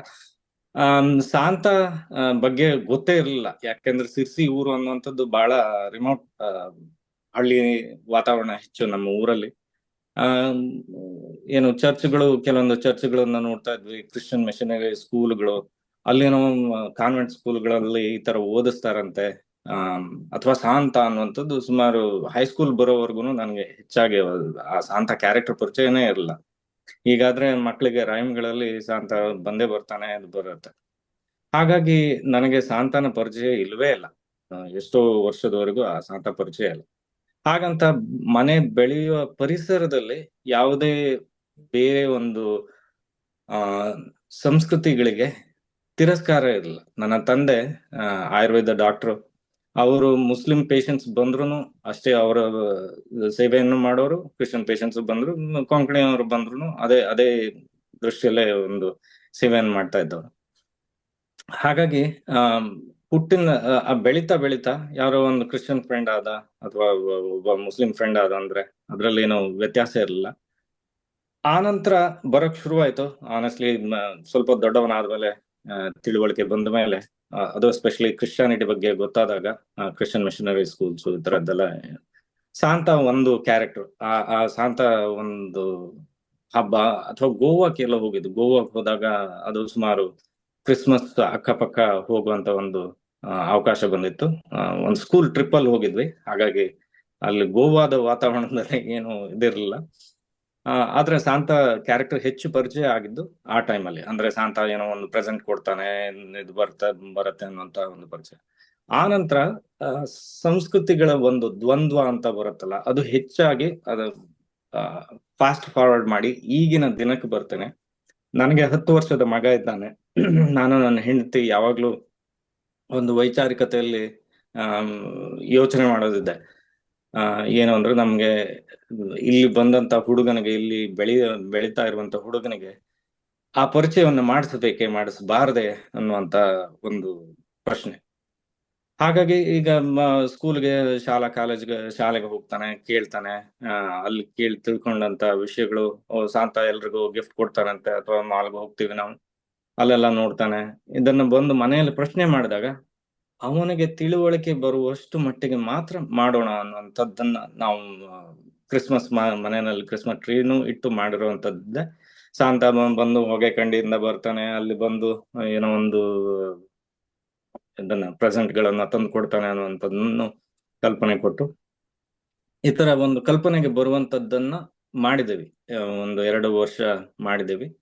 ಅವನು ಅದರಲ್ಲಿ ನಂಬಿ ನನಗೆ ತಂದು ಕೊಟ್ಟ ಅನ್ನುವಂತ ಒಂದು ಖುಷಿಯನ್ನು, ಸಂಭ್ರಮವನ್ನು ಅನುಭವಿಸಿದ್ದನ್ನ ನೋಡಿದ್ದೀವಿ. ಅಷ್ಟು ಮಟ್ಟಿಗೆ ಕೊಟ್ಟು ಅದನ್ನ ನಿಲ್ಸಿದೀವಿ. ಅದರ ನಂತರ ಹೆಚ್ಚು ನಮ್ಮ ಹಬ್ಬಗಳ ಪರಿಚಯವನ್ನ, ಹಬ್ಬಗಳ ಆಚರಣೆಗಳಲ್ಲಿ ಎಷ್ಟು ಅರ್ಥ ಇದೆ, ಅದರಲ್ಲಿ ಎಷ್ಟು ಆಳ ಇದೆ ಅನ್ನುವಂಥದ್ದನ್ನ ದಿನೇ ದಿನೇ ಅದನ್ನ ಹೆಚ್ಚು ಹೇಳ್ತಾ ಹೋಗ್ತೇವೆ. ಇದು ಒಂದಿದೆ ಪಕ್ಕದಲ್ಲಿ, ಇದೊಂದು ಪ್ಯಾರಲಲ್ ಸಂಸ್ಕೃತಿ, ನಮ್ಮ ಪಕ್ಕದಲ್ಲೇ ನಡೆದು ಬಂದಂತ ಒಂದು ಸಂಸ್ಕೃತಿ. ಅದು ಒಂದು ಪರಿಚಯಕ್ಕಾಗಿ ಬರಬೇಕು ಅನ್ನುವಂಥದ್ದಕ್ಕೆ ಶಾಂತವನ್ನ ಇಂಟ್ರೊಡ್ಯೂಸ್ ಮಾಡಿಸಿದೀವಿ. ಆಮೇಲೆ ಒಂದು ಆಫೀಸ್ ವಾತಾವರಣದಲ್ಲಿ ಈ ಕ್ರಿಸ್ಮಸ್ ಹಬ್ಬದ ಸಂದರ್ಭದಲ್ಲಿ ಶಾಂತ ಗಿಫ್ಟ್ಗಳು ಇದು ಎಲ್ಲ ಬರುತ್ತೆ. ನಾನು ಪ್ರಾಜೆಕ್ಟ್ ಮ್ಯಾನೇಜರ್ ಆಗಿರೋದ್ರಿಂದ, ಏನಪ್ಪಾ ಬಜೆಟ್ ಇದೆಯಾ ಅಂತ ಕೇಳಿದ್ರೆ, ಇಲ್ಲ ಶಾಂತ ತರ್ತಾನೆ ಪರವಾಗಿಲ್ಲ ಅಂತ ಹೇಳುವಂತ ಒಂದು ಕ್ರಮ. ಸೊ ಇಲ್ಲಿಗೆ ನಾನು ಸಾಕು ಮಾಡ್ತೇನೆ, ಯಾಕಂದ್ರೆ ಉಳಿದವರೆಲ್ಲ ಮಾತಾಡುವಂತ ಒಂದು ಸಂದರ್ಭ ಇದೆಯಲ್ಲಿ. ಇರ್ಲಿ, ಧನ್ಯವಾದಗಳು ಬ್ರಹ್ಮ ಅವರೇ. ಬಹಳ ಖುಷಿ ಆಯ್ತು ನೀವು ವಿದ್ಯೆ ಬಗ್ಗೆ ಹಾಗೂ ಅದಕ್ಕೆ ನೀಡುವಂತ ಮನ್ನಣೆ ಬಗ್ಗೆ ವಿವರಿಸಿದ್ದು. ನನ್ನ ಬಾಲ್ಯದ ನೆನಪು ಕೂಡ ತರ್ತು.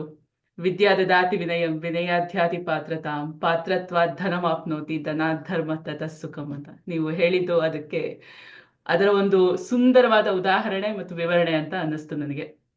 ಬಹಳ ಸೂಕ್ತವಾಗಿ ಮೂಡಿ ಬಂತು. ಅಲ್ಲಿಂದ ನೀವು ಹೇಗೆ ಅದರ ಒಂದು ಇನ್ನೊಂದು ಮಜಲನ್ನ ಹೇಗೆ ವಿವರಿಸಿದ್ರಿ, ನಿಮ್ಮ ಇಲ್ಲಿಯ ಒಂದು ಬದುಕಿಗೆ ಹೇಗೆ ಅಳವಡಿಸ್ಕೊಂಡಿದ್ದೀರಾ ಅನ್ನೋದು ಒಂದು ಪಕ್ಷಿ ನೋಟ ನಮ್ಮ ಮುಂದೆ ತಂದಿಟ್ರಿ. ಬಹಳ ಸುಂದರವಾಗಿ ನಿಮ್ಮ ಅಭಿಪ್ರಾಯವನ್ನ ಹಾಗೂ ಉತ್ತರವನ್ನ ಹೇಳಿದ್ರಿ. ಧನ್ಯವಾದಗಳು.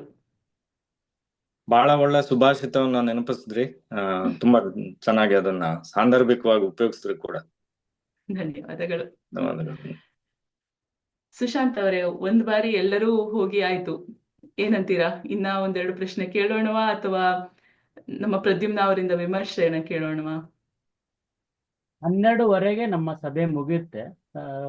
1 ನಿಮಿಷದ ಕಾಲಾವಧಿಯಲ್ಲಿ ಏನಾದರೂ ಮಾತಾಡೋ ತರ ಇದ್ರೆ ಕೊಡ್ಬೋದು. ಹಾಗಾಗಿ ಅದನ್ನ ಮುಗಿಸಿ ವಿಮರ್ಶೆಗೆ ಹೋಗ್ಬೋದು. ಆಗ್ಲಿ, 1-2 ಪ್ರಶ್ನೆ ನೋಡೋಣ ಹಾಗಿದ್ರೆ. ಇಲ್ಲ, ಎಲ್ಲರಿಗೂ 1 ನಿಮಿಷದ ಕಾಲಾವಧಿಯ ಪ್ರಶ್ನೆ ಕೇಳ್ಬೋದು. ಹೌದಾ? ಆಗ್ಲಿ, ಹಾಗಿದ್ರೆ ಎಲ್ಲರಿಗೂ ಒಂದೇ ಪ್ರಶ್ನೆ ಕೇಳೋಣ ಹಾಗಿದ್ರೆ. 1 ನಿಮಿಷ ಕಾಲಾವಧಿಯಲ್ಲಿ ನಿಮ್ಮ ಅಭಿಪ್ರಾಯಗಳನ್ನ ನಮ್ ಜೊತೆ ಹಂಚ್ಕೊಂತ ಹೋಗ್ಬೋದಾಗ, ಆಗ ಎಲ್ಲರ ಅಭಿಪ್ರಾಯನೂ ಕೇಳ್ದಂಗಾಗತ್ತೆ. ಇವತ್ತು ನಾವು ಮಾತಾಡ್ತಾ ಶಾಂತಾಯಿಂದ ಉಡುಗೊರೆಯಾಗಿ ಜ್ಞಾನದ ತನಕ ಬಂದ್ಬಿಟ್ಟಿದೀವಿ. ಹೇಗೋ ಮಾತಾಡಿದ 5 ಜನದಲ್ಲಿ ಶುರು ಮಾಡಿದ್ವಿ ಬಣ್ಣದ ಬೆಳಕಿಂದ, ಆದ್ರೆ ಮುಗಿಸಿದ್ವಿ ಕನ್ನಡ ಒಂದು ಅದ್ಭುತವಾದ ಪ್ರಯೋಗಗಳಿಂದ ಹಾಗೂ ಸಂಸ್ಕೃತ ಸುಭಾಷಿತ, ಭಗವದ್ಗೀತೆಯಿಂದ.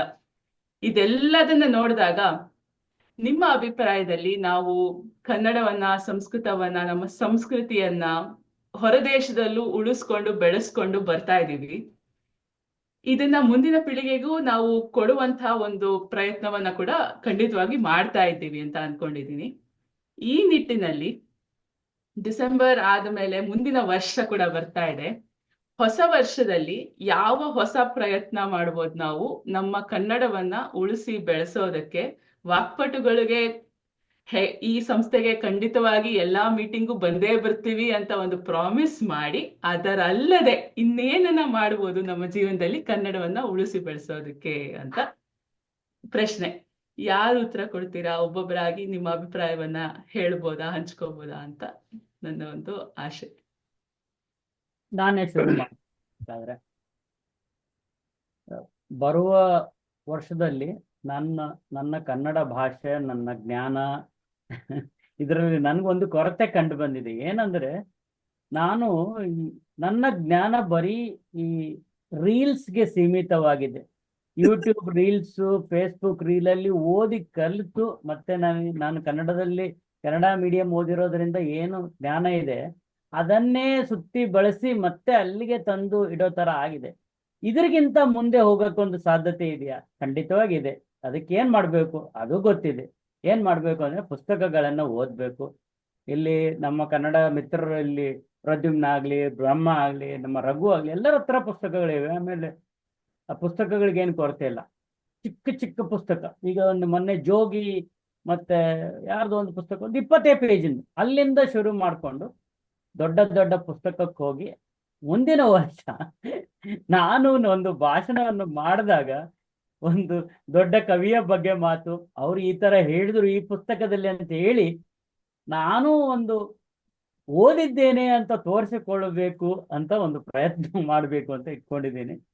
ಅದು ಖಂಡಿತ ಮಾಡ್ತೀನಿ. ನನ್ನ 2025 ಗೋಲ್ ಅಂದ್ರೆ ಓದಬೇಕು, ಕನ್ನಡ ಪುಸ್ತಕ ಓದಬೇಕು. ಧನ್ಯವಾದ. ಧನ್ಯವಾದಗಳು ಸುಶಾಂತ್ ಅವರೇ.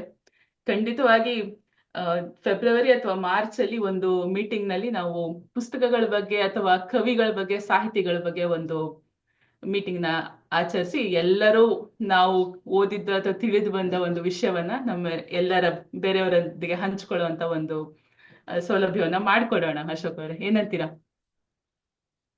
ಬರೋಬ್ರಿ ಹೇಳಿದ್ರೆ ಆಶ್ವಾಸನ ನಿರ್ವಾಹಕರ. ಕನ್ನಡದ ಒಂದು ಉಳಿಸಿಕೊಳ್ಳುವಿಕೆ ಅಂತ ಏನಿದಲ್ಲ, ಅದು ಹಾಗೆ ಆಗ್ತದೆ, ನಿರಂತರ ಹಾಗೆ ಆಗ್ತದೆ. ಅದು ಬೆಳೆಸೋದೇ ಒಂದು ಸವಾಲಂತಲ್ಲ, ಅದು ಕೂಡ ನಿರಂತರವಾಗಿ ನಡಿಬೇಕು.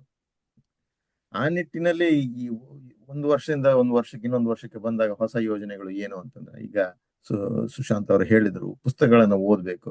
ಅದು ನಿಜ. ನನ್ನ ಗ್ರಂಥಾಲಯ ಎಷ್ಟು ದೊಡ್ಡದಿದೆ. ಪ್ರತಿ ಸರ್ತಿ ಭಾರತಕ್ಕೆ ಹೋದಾಗ ಭಾರತದಿಂದ ಬೇರೆಯವರು, ಕುಟುಂಬದ ಸದಸ್ಯರು, ಸ್ನೇಹಿತರು ಬರ್ಬೇಕಾದ್ರೆ ಆ ಪುಸ್ತಕ ತಗೊಂಬ, ಈ ಪುಸ್ತಕ ತಗೊಂಬ ಅಂತ ಹೇಳಿ ಅವ್ರಿಗೆ ಬೆನ್ ಹತ್ತಿ, ಅಲ್ಲಿ ಹೋಗು, ಗಾಂಧಿ ಬಜಾರ್ ಹೋಗು, ಅಲ್ಲಿ ಹೋಗು, ಅಲ್ಲಿ ಸಿಗ್ತದೆ, ಇಲ್ಲಿ ಸಿಗ್ತದೆ ಅಷ್ಟೆಲ್ಲ ಕಷ್ಟಪಟ್ಟು ಅವರು ತಂದು ಕೊಟ್ಟ ಪುಸ್ತಕಗಳು ಒಂದು ವರ್ಷದ ಮೇಲೇನು ಓದದೆ ಹಾಗೇ ನನ್ನ ಗೂಡಿನಲ್ಲಿ ಇರೋದನ್ನ ನೋಡಿದಾಗ ನನಗೆ ಬಹಳ ಬೇಸರ ಆಗ್ತದೆ.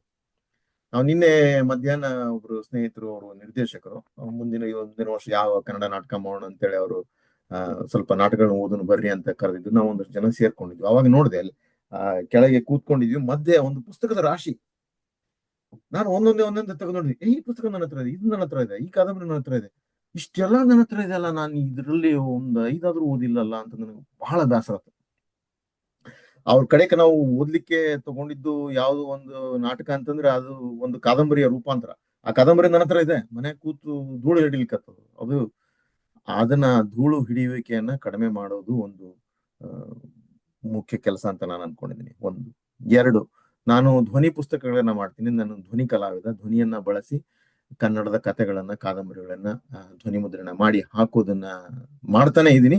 ಆದ್ರೆ ಅದನ್ನ ಹೆಚ್ಚಿನ ಪ್ರಮಾಣದಲ್ಲಿ ಒಂದು ಗುರಿ ಅಂತ ಇಟ್ಕೊಂಡು, ಅಥವಾ ವಾರಕ್ಕೊಂದು ಅಥವಾ ತಿಂಗಳಿಗೆ 2-3 ಕಥೆಗಳನ್ನ ಯೂಟ್ಯೂಬ್ ನಲ್ಲಿ, ನನ್ನದೇ ಆದ ಯೂಟ್ಯೂಬ್ ಕೊಳವೆಯಲ್ಲಿ ಅದನ್ನ ಹಾಕ್ಬೇಕು ಅಂತ ಯೋಚನೆ ಹಾಕ್ತಾ ಇದ್ದೀನಿ. ಅದನ್ನ ಶೀಘ್ರದಲ್ಲಿ ಶುರು ಮಾಡ್ತೀನಿ. ಆಮೇಲೆ 3ನೇದು, ನನ್ನ ಮಕ್ಕಳು ಬೆಳೆ ದೊಡ್ಡವರಾಗಿದ್ದಾರೆ. ಅವ್ರು ಚಿಕ್ಕವರಿದ್ದಾಗ ಕನ್ನಡ ಮಾತಾಡ್ತಿದ್ರು. ಬರೀಲಿಕ್ಕಂತೂ ಬರೋದಿಲ್ಲ, ಓದ್ಲಿಕ್ಕೂ ಬರೋದಿಲ್ಲ ಅವರಿಗೆ.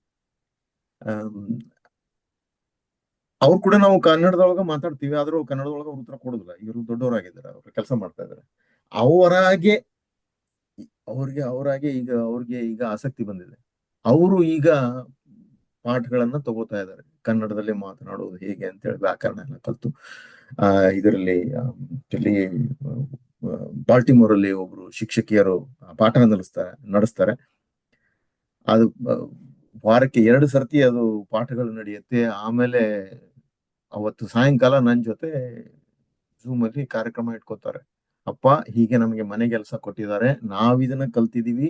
ಇವೆಲ್ಲ ಈಗ 100 ಕ್ರಿಯಾಪದಗಳು, ಮೊನ್ನೆ 100 ಕ್ರಿಯಾಪದಗಳು ಹೇಗೆ ಬಳಸಬೇಕು ಅದು ಅಂತೇಳಿ ಅದಕ್ಕೆ ಉದಾಹರಣೆ ಕೊಟ್ಟು ಅವರು ಧ್ವನಿ ಮುದ್ರಣ ಮಾಡಿ ಅವ್ರು ಕಳಿಸ್ಬೇಕು. ಇದು ನನ್ನ ಮನೆ ಕೆಲಸ ನೀವು ಕೊಟ್ಟಿದ್ರಿ ಮೇಷ್ಟ್ರೆ ಅಂತ ಹೇಳಿ ಅವ್ರಿಗೆ ಕಳಿಸ್ಬೇಕು. ಅದಕ್ಕೋಸ್ಕರ ನನ್ನ ಆ ಸಹಕಾರವನ್ನ, ನನ್ನ ಸಹಾಯವನ್ನ, ನನ್ನ ನಿರ್ದೇಶನವನ್ನ ಅವರಿಬ್ರು ಬಯಸ್ತಾರೆ. ಅವ್ರ ಜೊತೆ ಕೂತ್ಕೊಂಡು ನಾನು ಈಗ ಪಾಠ ಮಾಡ್ತಾ ಇದ್ದೀನಿ. ಅವ್ರಿಗೆ 27 ವಯಸ್ಸು. ಅವರ ಆಸಕ್ತಿ ಏನಿದೆ, ಈ ಆಸಕ್ತಿನೇ ಇದು ನಮ್ಮ ಕನ್ನಡತನವನ್ನ, ನಮ್ಮ ಸಂಸ್ಕೃತಿಯನ್ನ ಮುಂದುವರ್ಸ್ಕೊಂಡು ಹೋಗ್ತದೆ. ಅಂದ್ರೆ ಅದು ಸುಪ್ತ ಇರ್ತದ, ಧಮನಿ ಒಳಗೆ ಅದು ಇರ್ತದೆ. ಅದಕ್ಕೆ ಚೇತನ ಕೊಡೋದು, ಅದನ್ನ ಹೊರಗೆ ತರೋದು ನೀವು ಸ್ವಲ್ಪ ಪ್ರಯತ್ನ ಮಾಡ್ಬೋದು. ಆದ್ರೆ ಒಮ್ಮೆ ಅದು ಹೊರಗೆ ಬಂದೇ ಬರ್ತದೆ. ಯಾಕಂದ್ರೆ ನಮ್ಮ ಬೇರುಗಳು ಅಂತ ಏನಿದೆ ಎಲ್ರಿಗೂ ಅದು ಬಂದೇ ಬರುತ್ತೆ. ಅದಕ್ಕೆ ಒಂದು ಪ್ರಕಾಶ ಕೊಡ್ಲಿಕ್ಕೆ ಒಂದು ಅವಕಾಶ ಮಾಡ್ಕೊಡ್ಬೇಕು. ಆ ನಿಟ್ಟಿನಲ್ಲಿ ಈ ಮುಂದಿನ ವರ್ಷ ನನ್ನ ಮಕ್ಕಳು ಇನ್ನೂ ಹೆಚ್ಚಾಗಿ ಕನ್ನಡ ಮಾತಾಡ್ತಾರೆ ಅಂತ ನಾನು ಅಂದ್ಕೊಂಡಿದ್ದೀನಿ. ಆಶಾ ಮನೋಭಾವನೆ ಇರಬೇಕು ಅಂತ ನಮ್ಮ ಸ್ನೇಹಿತರು ಹೇಳಿದ್ರು. ಅದು ಖಂಡಿತ ನಿಜ. ಹೊಸ ವರ್ಷ ಬಂದಂಗೆಲ್ಲ ಹೊಸ ಆಶೆಗಳನ್ನ ಇಟ್ಕೊಳ್ಳೋಣ, ಅವು ಮೂಡಿ ಬರ್ಲಿ, ಯಾವುದೇ ದೊಣ್ಣೆಗಳು ನಮಗೆ ಬಡಿದಿರ್ಲಿ ಅಂತ ಹೇಳಿ ಹೇಳ್ತಾ ನನ್ನ ಮಾತುಗಳು ಮುಗಿಸ್ತೀನಿ. ಧನ್ಯವಾದಗಳು. ಧನ್ಯವಾದಗಳು ಅಶೋಕ್ ಅವರೇ. ಖಂಡಿತವಾಗಿ ನಿಮ್ಮ ಮಕ್ಕಳು ನಿಮ್ಮ ಒಂದು ನೇತೃತ್ವದಲ್ಲಿ ಇನ್ನಷ್ಟು ಕನ್ನಡವನ್ನ ಉಳಿಸಿ ಬೆಳೆಸಿ ಇನ್ನಷ್ಟು ಜನರಿಗೆ ಅದನ್ನ ತಿಳಿ ಹೇಳುವಂತೆ ಆಗ್ಲಿ. ಬಹಳ ಸಂತೋಷದ ವಿಷಯ. ಪ್ರದ್ಯುಮ್ನ ಅವರೇ, ನಿಮ್ಮ ಅಭಿಪ್ರಾಯ, ಅನಿಸಿಕೆ? ನಂದು ಸ್ವಲ್ಪ ಹತ್ತಿರದಲ್ಲೇ ಇದೆ. ನಾನು ಭಾರತದಲ್ಲಿದ್ದಾಗ ಬಹಳಷ್ಟು ಕಾದಂಬರಿ ಪುಸ್ತಕಗಳನ್ನು ಓದ್ತಾ ಇದ್ದೆ. ಆದ್ರೆ ಆ ಗಹನವಾಗಿ ಒಂದು ಪುಸ್ತಕ ವಿಮರ್ಶೆ ಮಾಡೋದು ಅನ್ನೋಂಥದ್ದು ಮಾಡ್ತಾ ಇರಲಿಲ್ಲ. ಮೊನ್ನೆ 2 ವರ್ಷದ ಹಿಂದೆ ಹಾಗೆ ಹೊಳೆದಾಗ ಒಂದು ಪುಸ್ತಕ ವಿಮರ್ಶೆ ಮಾಡಿ ನಮ್ಮ ಶಿಕಾಗೋದಲ್ಲೇ, ಭಾರತದಲ್ಲಿ ಕಳಿಸಿದ್ರೆ ಏನ್ ಮಾಡ್ತಾರೋ ಇಲ್ಲೋ ಗೊತ್ತಿಲ್ಲ, ಇಲ್ಲಿ ಒಂದು ನಮ್ಮ ಒಂದು ಸಂಚಿಕೆ ಇದೆ, ಅದರಲ್ಲೇ ಪ್ರಕಟ ಮಾಡಿದ್ದೆ. ಮುಂದಿನ ವರ್ಷ ಏನೇನು ಪುಸ್ತಕಗಳನ್ನು ಓದ್ತೀನೋ ಅದರ ವಿಮರ್ಶೆ ಬರೆಯೋದು, ಮತ್ತೆ ಯಾರಿಗೆ ಚೆನ್ನಾಗಿ ಸ್ವಲ್ಪ ಇಂಗ್ಲಿಷ್ ಬರ್ತದೋ ಅವ್ರ ಹತ್ರ ಅದನ್ನ ಟ್ರಾನ್ಸ್ಲೇಟ್ ಮಾಡಿಸಿ ಇಲ್ಲಿ ಎಲ್ಲಾದರೂ ಹಾಕಿ, ಬೇರೆ ಭಾಷೆಯವರು ಅದನ್ನು ಓದಿ ಖುಷಿ ಪಟ್ರೆ, ಯಾವ್ದಾದ್ರು ನಮ್ಮ ಕನ್ನಡದಲ್ಲಿ ಈ ತರ ಇದೆ, ಇದರ ಟ್ರಾನ್ಸ್ಲೇಟೆಡ್ ವರ್ಷನ್ ಸಿಗುತ್ತಾ ಅಂತ ಅವರು ನೋಡಿ ಮಾಡುವ ಹಾಗೆ ಒಂದು ಅಳಿಲು ಪ್ರಯತ್ನ ಮಾಡೋಣ ಅಂತ ಅನ್ಕೊಂತಾ ಇದ್ದೀನಿ. ಯಾಕಂದ್ರೆ ನಾನು ನೋಡಿದ ಪ್ರಕಾರ ನಮ್ಮವರು ಸ್ವಲ್ಪ ಬೇರೆಯವರು ಯಾವ್ದ್ರ ಬಗ್ಗೆ ಆಸಕ್ತಿ ತೋರಿಸಿದ್ರೆ ಇದು ಚೆನ್ನಾಗಿದೆ ಅಂತ ಹೋಗೋ ಸಾಧ್ಯತೆಗಳು ಜಾಸ್ತಿ. ನಮ್ಮ ಸಂಸ್ಕೃತ ಕಥೆದು ಹಾಗೆ ಆಯ್ತು. ಯುರೋಪ್ ವಿದ್ವಾಂಸರು ಅವರು ಆಸಕ್ತಿ ತೋರಿಸಿದ ಮೇಲೆ ಬಹಳಷ್ಟು ಜನ ಸಂಸ್ಕೃತ ಕಲಿಯಲಿಕ್ಕೆ ಸ್ಟಾರ್ಟ್ ಮಾಡಿದ್ರು ಭಾರತದಲ್ಲಿ. ಇದು ಒಂದು ಪ್ರಯತ್ನ ಮಾಡೋಣ ಅಂತ ಇದ್ದೇನೆ. ಹಾಗೆ ನಮ್ಮ ಶಿಕಾಗೋ ಯೂನಿವರ್ಸಿಟಿನಲ್ಲಿ ತಮಿಳು, ಬೆಂಗಾಲಿ, ಹಿಂದಿ ಹೀಗೆ ಎಷ್ಟೊಂದು ವಿಷಯದ ಬಗ್ಗೆ ಕೋರ್ಸ್ ಇದಾವೆ. ಅಲ್ಲಿ ಅವರ ವೆಬ್ಸೈಟ್ನಲ್ಲಿ ಕನ್ನಡ ಕಾಣಲಿಲ್ಲ. ಹೇಗಾದರೂ ಮಾಡಿ ಅದು ಯಾಕೆ, ಹೇಗೆ, ಅದನ್ನ ಏನಾದರೂ ತರ್ಬೋದಾ? ಇದು ನನ್ನ ಪರಿಮಿತಿಯಿಂದ ಬಹಳಷ್ಟು ದೂರ ಇರೋದು. ಆದ್ರೆ ಅಟ್ಲೀಸ್ಟ್ ಒಂದು ಮಾಹಿತಿಯನ್ನು ಸಂಗ್ರಹಿಸಿ ಹೀಗೇನಾದ್ರು ಮಾಡ್ಬೋದಾ ಅಂತ ಒಂದು ಯೋಚನೆ ಇದೆ. ಅದನ್ನು ಬಿಟ್ಟರೆ ನಾವು ಯಾವಾಗಲೂ ಮಾಡುವಾಗೆ ಕನ್ನಡ ಮಾತಾಡುವುದು, ಏನಾದರೂ ಬರೆಯೋದು, ಈಗ ನಮ್ಮ ಕನ್ನಡ ಸಂಘದ ಚಟುವಟಿಕೆಗಳಲ್ಲಿ ತೊಡಗಿಸ್ಕೊಳ್ಳೋದು, ಹೀಗೆ ಇತ್ಯಾದಿಗಳನ್ನ ಮಾಡ್ಬೋದು. ಈಗ ಇಲ್ಲಿರೋ ಬ್ರಹ್ಮ ಇವರಿಗೆಲ್ಲ ಚೆನ್ನಾಗಿ ಗೊತ್ತಿದೆ. ಅವರು ಈ ವರ್ಷ ಅದನ್ನ ಮಾಡಿ ಮುಂದಿನ ಪೀಳಿಗೆಗೆ ಹೇಗೆ ಇದ್ ಮಾಡ್ಬೇಕು ಅಂತ ಕಾರ್ಯಕ್ರಮಗಳು ಮಾಡಿ ತೋರಿಸಿದ್ದಾರೆ. ಇಂಥದ್ದೇ ಕೆಲವೊಂದು ನಡೆಸ್ಕೊಂಡು ಹೋಗ್ಬೋದು ಅಂತ ನನ್ನ ಅಭಿಪ್ರಾಯ. ಧನ್ಯವಾದಗಳು ಪ್ರದ್ಯುಮ್ನ ಅವರೇ. ಖಂಡಿತ ಮುಂದಿನ ವರ್ಷಗಳ ನಮ್ಮ ಈ ಸಭೆಯ ಥೀಮ್ಗಳ ಸಾಲಿಗೆ ಸಾಹಿತಿಗಳ ಪರಿಚಯ, ಅಶೋಕ್ ಅವರು ನಟಿಸಿದ ಅಥವಾ ನಿರ್ದೇಶಿಸಿದ ನಾಟಕ ನೋಡಿದ ಅನುಭವ ಹಂಚ್ಕೋಬೇಕು ಅಂತ ಒಂದು, ಪುಸ್ತಕ ವಿಮರ್ಶೆ ಮಾಡ್ಬೇಕು ಅಂತ ಒಂದು, ನಾನು ಈ ಲಿಸ್ಟ್ ನ ಬರಿತಾ ಹೋಗ್ತಿದ್ದೀನಿ. ಇದನ್ನ ರಘು ಹಾಗೂ ಅಶೋಕ್ ಜೊತೆ ಸೇರಿಸಿ ನಾನು ಕೂಡ ಹೇಗೆ ಇದನ್ನ ಅಳವಡಿಸ್ಬೋದು ಅಂತ ನೋಡ್ತೀನಿ ಮುಂದಿನ ವರ್ಷಕ್ಕೆ ನಮ್ಮ ಈ ಸಭೆಗೆ. ರಘು ಅವರೇ, ನಿಮ್ಮ ಅನಿಸಿಕೆ? ಒಂದ್ ನಿಮಿಷ. ಸರಿ, ನನ್ನ ಅನಿಸಿಕೆ ಪ್ರಕಾರ ಕನ್ನಡದಲ್ಲಿ ಬಹಳಷ್ಟು ಹೋರಾಟಗಳು ನಡೀತವೆ, ಬೀದಿಗಿಳಿದು ಹೋರಾಟ ನಡೀತದೆ. ಕನ್ನಡದ ಬಾವುಟ ಹಾರಿಸಿ ಕನ್ನಡ ಉಳಿಸಬೇಕು, ಕನ್ನಡ ಬೆಳೆಸಬೇಕು ಎಂಬ ಹೋರಾಟ ನಡೀತದೆ. ಆದ್ರೆ ನಾನು ಮಾತ್ರ ಅದನ್ನೆಲ್ಲ ಸಹಿಸಿಕೊಳ್ಳುವುದಿಲ್ಲ ಅಂತ ನನ್ನ ಅನಿಸಿಕೆ. ಕನ್ನಡವನ್ನ ಉಳಿಸಬೇಕಿದ್ರೆ ನಾವೇನು ಮಾಡಬೇಕು, ನಮ್ಮ ಅಳಿಲ ಸೇವೆ ಏನು ಅಂತ ನಾವು ನೋಡ್ಕೊಳ್ಳೋದು ತುಂಬಾ ಅತ್ಯಗತ್ಯ. ಯಾಕಂತ ಹೇಳಿದ್ರೆ ನಮ್ಮವರೇ ಆದಂತ ಶಿಕಾಗೋದಲ್ಲಿ ಒಬ್ರಿದ್ದಾರೆ, ಶಿಶಿರ್ ಹೆಗ್ಡೆ ಅಂತ, ನಮ್ ಗ್ರೂಪ್ ಅಲ್ಲೇ ಇದ್ದಾರೆ. ಅವರು ತುಂಬಾ ಅಂಕಣಗಳನ್ನ ಬರೀತಾರೆ ವಿಶ್ವವಾಣಿಗೆ. ಪ್ರತಿ ತಿಂಗಳು 2 ಅಂಕಣ ಬರೀತಾರೆ. ನಾವು ಅವರನ್ನು ಆವಾಗ ಭೇಟಿ ಮಾಡ್ತಾ ಇರ್ತೀವಿ. ಕೆಲವೊಂದು ಅಂಕಣಗಳು ತುಂಬಾ ಚೆನ್ನಾಗಿರುತ್ತೆ, ತುಂಬಾ ಅಂದ್ರೆ ತುಂಬಾ ಚೆನ್ನಾಗಿರುತ್ತೆ. ಆವಾಗ ನಾವು ಹೋಗಿ ತುಂಬಾ ಚೆನ್ನಾಗಿ ಬರ್ದಿದ್ದೀರಿ, ವಿಚಾರಗಳು ತುಂಬಾ ಚೆನ್ನಾಗಿ ಮೂಡಿ ಬಂದಿದೆ ಅಂತ ಹೇಳ್ತೀವಿ. ಇಲ್ಲ ಅಂದ್ರೆ ಏನ್ ಮಾಡ್ತೀವಿ ನಾವು? ಇಲ್ಲ ಅಂದ್ರೆ ಅವರ ಅಂಕಣಗಳನ್ನ ಓದ್ತಾ ಇರ್ತೀವಿ. ಅವ್ರಿಗೆ ಓದುವುದೇ ಅವ್ರಿಗೆ ಅಂಥ ಒಂದು ಪ್ರತಿಭಾನ್ವಿತೆಯನ್ನ ನಾವು ಪ್ರೋತ್ಸಾಹಿಸುವುದು ಹೇಗೆ ಅಂತ ಕೇಳಿದ್ರೆ, ಬರೀ ಓದ್ಬಿಟ್ಟೆ ನಾನು ಓದಿದ್ದೀನಿ ಅಂತ ಅಷ್ಟೇ ಹೇಳ್ತೀನಿ. ಪ್ರತಿಯೊಂದು ಅಂಕಣಕ್ಕೂ ನೀವು ತುಂಬಾ ಚೆನ್ನಾಗಿ ಬರೆದಿದ್ದೀರಿ ಅಂತ ಹೇಳುದಿಲ್ಲ. ಯಾಕಂದ್ರೆ ಪ್ರತಿ ಸರ್ತಿ ಹೇಳ್ತಾ ಇದ್ರೆ ಅದರ ಬೆಲೆಯೂ ಕಡಿಮೆ ಆಗ್ತದಲ್ವಾ. ಎಲ್ಲಾ ಅಂಕಣಕ್ಕೂ ಬಂದ್ಬಿಟ್ಟು ತುಂಬಾ ಚೆನ್ನಾಗಿದೆ ಅಂತ ಹೇಳ್ತಾರೆ ಇವರು ಅಂತ. ಹಾಗಲ್ಲ, ಕೆಲವು ಅಂಕಣಗಳು ಅತ್ಯದ್ಭುತವಾಗಿರ್ತದೆ, ಅದಕ್ಕೆ ಹೋಗಿ ಹೇಳ್ತೇನೆ. ಅವರಿಗೆ ಪ್ರೋತ್ಸಾಹ ಮತ್ತು ಕನ್ನಡಕ್ಕೆ ಪ್ರೋತ್ಸಾಹ ಹೇಗೆ ಮಾಡುದು ಅಂತ ಹೇಳಿದ್ರೆ, ಓದೋದ್ರಿಂದ. ನನ್ನ ಸೇವೆಯನ್ನ ನಾನು ಮಾಡ್ಲೇಬೇಕು ಕನ್ನಡಕ್ಕೆ. ನಾನು ಬರೀತೇನೋ ಇಲ್ವೋ, ಆದ್ರೆ ಬೇರೆಯವರು ಬರ್ದಿದ್ದನ್ನು ನಾನು ಕೂಡ ಸೂಕ್ಷ್ಮತೆಯಿಂದ ಗಹನತೆಯಿಂದ ಓದಿದ್ರೇನೆ ಸಾಕು. ಇನ್ನೇನು ಹೇಳಬೇಕು ಅಂತಲೇ ಇಲ್ಲ. ಪ್ರೋತ್ಸಾಹನೂ ಕೊಡ್ಬೇಕು ಅಂತ ಅಲ್ಲ, ಪ್ರೋತ್ಸಾಹವೇ ಓದುವುದರಿಂದನೇ ಪ್ರೋತ್ಸಾಹ. ಮತ್ತೆ ಇನ್ನೊಂದು ವಿಷಯ ಹೇಳ್ತೀನಿ. ಸೊ ಹಾಗೆ ನಾನು ನನ್ನ ಜೀವನದಲ್ಲಿ ನಾನು ಕನ್ನಡವನ್ನು ಹೇಗೆ ಉದ್ಧಾರ ಮಾಡಬಹುದು, ಅಥವಾ ನನ್ನಿಂದ ಆಗತ್ತೋ ಇಲ್ವೋ ಗೊತ್ತಿಲ್ಲ, ಆದ್ರೆ ನನ್ನ ಅಳಿಲ ಸೇವೆ ಏನು ಅಂತ ಹೇಳಿದ್ರೆ, ಯಾರಾದ್ರೂ ಬರ್ದ್ರೆ ಚೆನ್ನಾಗಿ ಬರ್ದ್ರೆ ಅದನ್ನ ಓದುವುದೇ ನನ್ನ ಕರ್ತವ್ಯ ಆಗ್ತದೆ. ಅದು ನಾನು ಕನ್ನಡಕ್ಕೆ ಮಾಡುವ ಮೊದಲ ಸೇವೆ. ಆಮೇಲೆ ಮತ್ತೆ ಬೀದಿಗಿಳಿದ ಹೋರಾಟ ನಾನು ಮಾಡುವುದೇ ಇಲ್ಲ. ಕನ್ನಡದ ಬರೆದದ್ದನ್ನು ಮಾತ್ರ, ಕನ್ನಡದಲ್ಲಿ ಯಾರು ಬರ್ದಿದ್ದಾರೋ ಅದನ್ನ ಓದ್ತೇನೆ.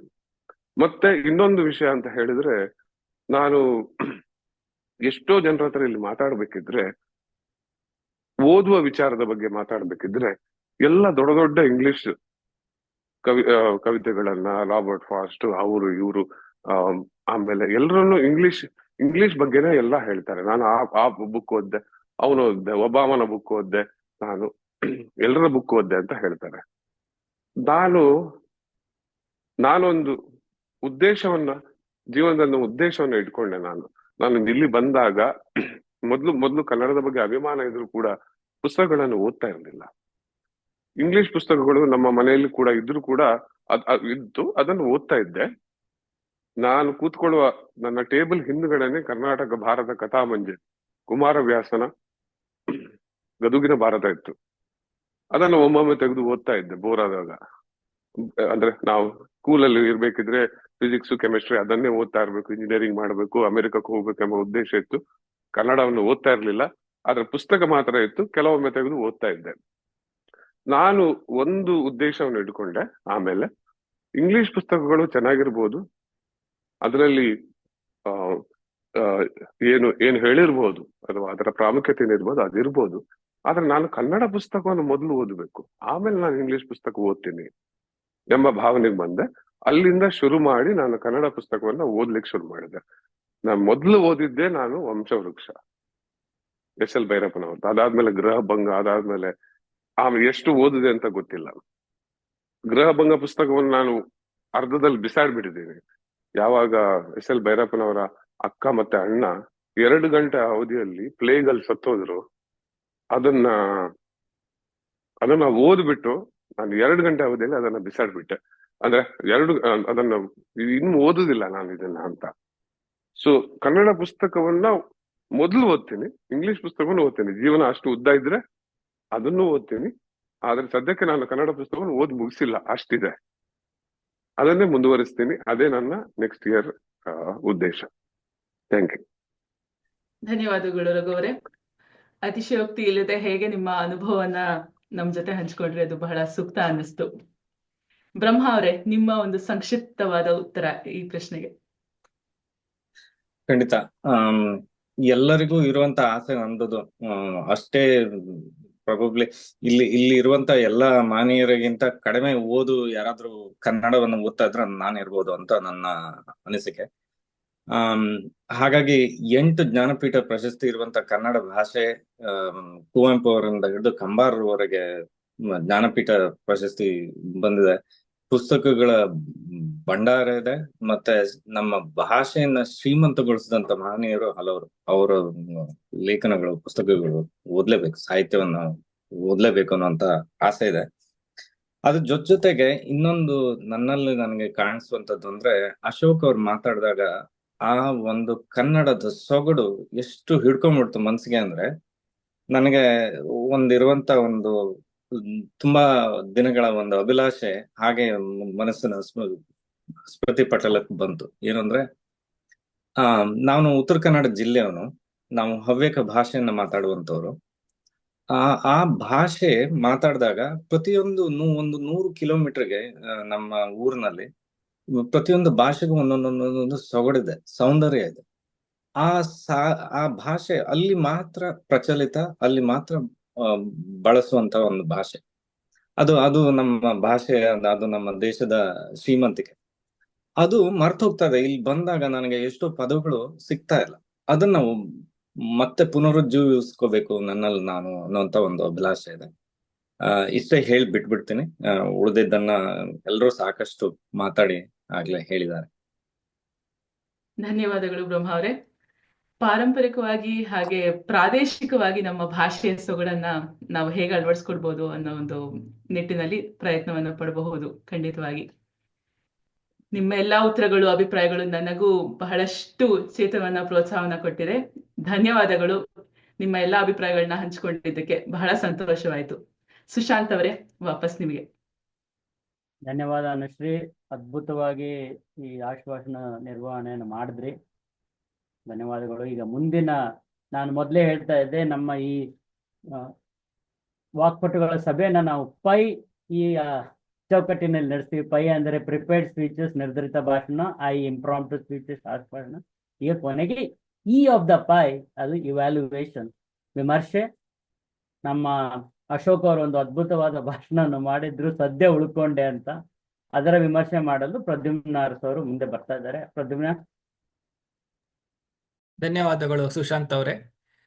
ಅಶೋಕ್ ಅವರ ಭಾಷಣ ಬಹಳ ಅದ್ಭುತವಾಗಿತ್ತು. ಅವರು ಶೀರ್ಷಿಕೆಯನ್ನು ನೋಡಿದಾಗ ಇದನ್ನು ಹೇಗೆ ಶುರು ಮಾಡ್ತಾರೆ ಅನ್ನೋ ಕುತೂಹಲ ಇತ್ತು. ಅವರು ಒಂದು ಸೂಕ್ತವಾದ ಗಾದೆಯನ್ನು ತಗೊಂಡು, ಬೀಸದೊಣ್ಣೆ ತಪ್ಪಿದ್ರೆ 100 ವರ್ಷ ಆಯಸ್ಸು ತಗೊಂಡು ಶುರು ಮಾಡಿದ್ರು. ಹಾಗೂ ಅದರ ವಿವಿಧ ರೀತಿಯ ಸದ್ಯ ಉಳ್ಕೊಂಡು ಹೇಳಿದ್ದು ಸೊಗಸಾಗಿತ್ತು. ಅಂದ್ರೆ ಹೆಚ್ಚಾಗಿ ನಮಗೆ ನಾವೇ ರಾಡ್ ಹಾಕೊಳ್ಳೋದು ಅಂತ ಕೆಲವೊಂದು ಬೆಂಗಳೂರಲ್ಲಿ ಹೇಳ್ತೇವೆ, ಅಂತ ವಿಭಾಗವನ್ನು ತಗೊಂಡು ಅದರಲ್ಲೇ 2 ಉದಾಹರಣೆಗಳನ್ನು ಚೆನ್ನಾಗಿ ಕೊಟ್ಟಿದ್ದಾರೆ. ಹಾಗೆ ಮಧ್ಯ ನಿಲುಗಡೆ, ನಾವೇನು ಪಾಸ್ ಅಂತೀವಿ, ಅದನ್ನು ಬಹಳ ಸೂಕ್ತವಾಗಿ ಮಾಡಿದ್ದಾರೆ. ಮತ್ತು ಬಹಳ ನೈಜವಾಗಿ ನಗಾಡ್ತಾ ಸ್ನೇಹಿತರ ಜೊತೆ ಅನುಭವವನ್ನು ಹಂಚಿಕೊಳ್ಳೋ ಹಾಗೆ ಮಾಡಿದ್ದು ಸೊಗಸಾಗಿ ಮೂಡಿ ಬಂದಿತ್ತು. ಸುಮ್ಮನೆ ಹೇಳಲೇಬೇಕು ಅಂತ ಒಂದು ಹೇಳಬೇಕಂದ್ರೆ, ಅವರ ಬಾಡಿ ಲ್ಯಾಂಗ್ವೇಜ್ ಬಹಳ ಅದ್ಭುತವಾಗಿತ್ತು. ಆದ್ರೆ ನನಗೂ ಒಂದು ಕಲಿತ ಹಾಗಾಯ್ತು. ಈಗ ನಾವು ಎದುರು ಬದ್ರು ಕೂತು ಮಾತಾಡುವಾಗ ಉಪಯೋಗ ಬಾಡಿ ಲ್ಯಾಂಗ್ವೇಜ್ ಚೆನ್ನಾಗಿರೋದು, ಈ ಝೂಮ್ ಮೀಟಿಂಗ್ ಅಲ್ಲಿ ಸ್ವಲ್ಪ ಅಸಹಜ ಆಗಿ ಕಾಣಿಸಬಹುದು. ಯಾಕೆಂದ್ರೆ ನಮ್ದು ಬ್ಯಾಕ್ ಗ್ರೌಂಡ್ ಇರ್ತದೆ, ಮುಖ ಕೈಯೆಲ್ಲ ಸ್ವಲ್ಪ ಬಹಳ ವೇಗವಾಗಿ ಚಲಿಸಿದ ಹಾಗಾಗ್ತದೆ. ಸೊ ಹಾಗೆ ಆಗೋದು ಆಗಿತ್ತು. ಅದು ಬಿಟ್ಟರೆ ಬಹಳ ಚೆನ್ನಾಗಿತ್ತು.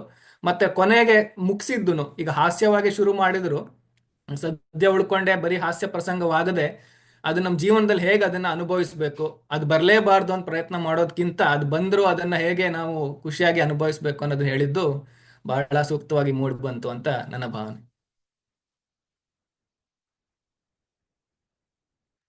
ಧನ್ಯವಾದ ಪ್ರದ್ಯುಮ್ನ ಅವರೇ.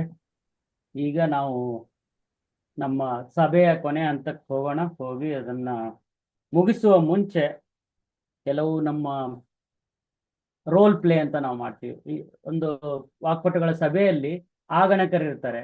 ಆಗಣಕರು ಅಂದ್ರೆ ಹೌದು ಅಂದ್ರೆ ರಿಪೀಟ್ ಮಾಡೋದು, ಉ, ಇದು, ಈ ತರ.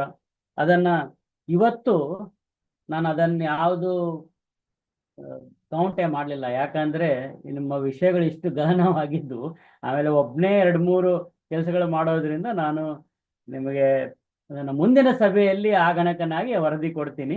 ಆದರೆ ವ್ಯಾಕರಣಕಾರನಾಗಿ ಕನ್ನಡ ಭಾಷೆಯ ಪ್ರಯೋಗ ಇವತ್ತು ಎಷ್ಟು ಚೆನ್ನಾಗಿ ಆಯ್ತು ಅಂದ್ರೆ, ನಾನು ಇಲ್ಲಿ ಬರ್ಕೊಂಡಿರೋ ಪದಗಳು ನಮ್ಮ ಉತ್ತರ ಕರ್ನಾಟಕದ ಸೊಗಡು ನಮ್ಮ ಅಶೋಕ್ ಅವರು ಮಾತಲ್ಲಿ ಬರ್ತವೆ. ಲಬಲಬ ಹೊಯ್ಕೋದು, ಈ ಲಬಲಬ ಹೊಯ್ಕೋದು ನಮ್ಮ ಗುಲ್ಬರ್ಗದಲ್ಲಿ ಪ್ರತಿ ವಿಷಯಕ್ಕೂ ಇದನ್ನು ಉಪಯೋಗ ಮಾಡ್ತೀವಿ. ಹೊಯ್ಕೊಂಡಂಗೆ ಆಗ್ಲಿಕತ್ತದ ಅಂದ್ರೆ ಅದು ಒಳ್ಳೆಯದು, ಏನ್ ಶಾಣೆ ಇದನು ಹೊಯ್ಕೋಬೇಕು ಇವನಿಗೆ ನೋಡಿ ಅಂತ. ಅಂದ್ರೆ ಅದು ಆ ಥರನೂ ಉಪಯೋಗ ಮಾಡ್ಬೋದು. ಬೇರೆ ಪದಗಳು ಏಳಿಗೆ, ಆಶಾವಾದ, ವೈಯಕ್ತಿಕ, ಪಾಲ್ಗೊಳ್ಳು, ಬಂಡವಾಳ, ಪೀಳಿಗೆ, ಅಪ್ರಸ್ತುತ, ಅತಿಶಯೋಕ್ತಿ, ಸ್ಮೃತಿ ಪಟಲ, ಅಭಿಪ್ರಾಯ, ಸಾಂಗತ್ಯ, ಗಹನ, ವಿದ್ವಾಂಸ, ಪರಿಮಿತಿ, ಹೀಗೆ ನೋಡಿ ಇವತ್ತಿಂದ ಇಷ್ಟು ಈ ಪದಗಳನ್ನೇ ತಗೊಂಡು ಒಂದು ನಿರ್ಧರಿತ ಭಾಷಣ ಮಾಡ್ಬೋದು.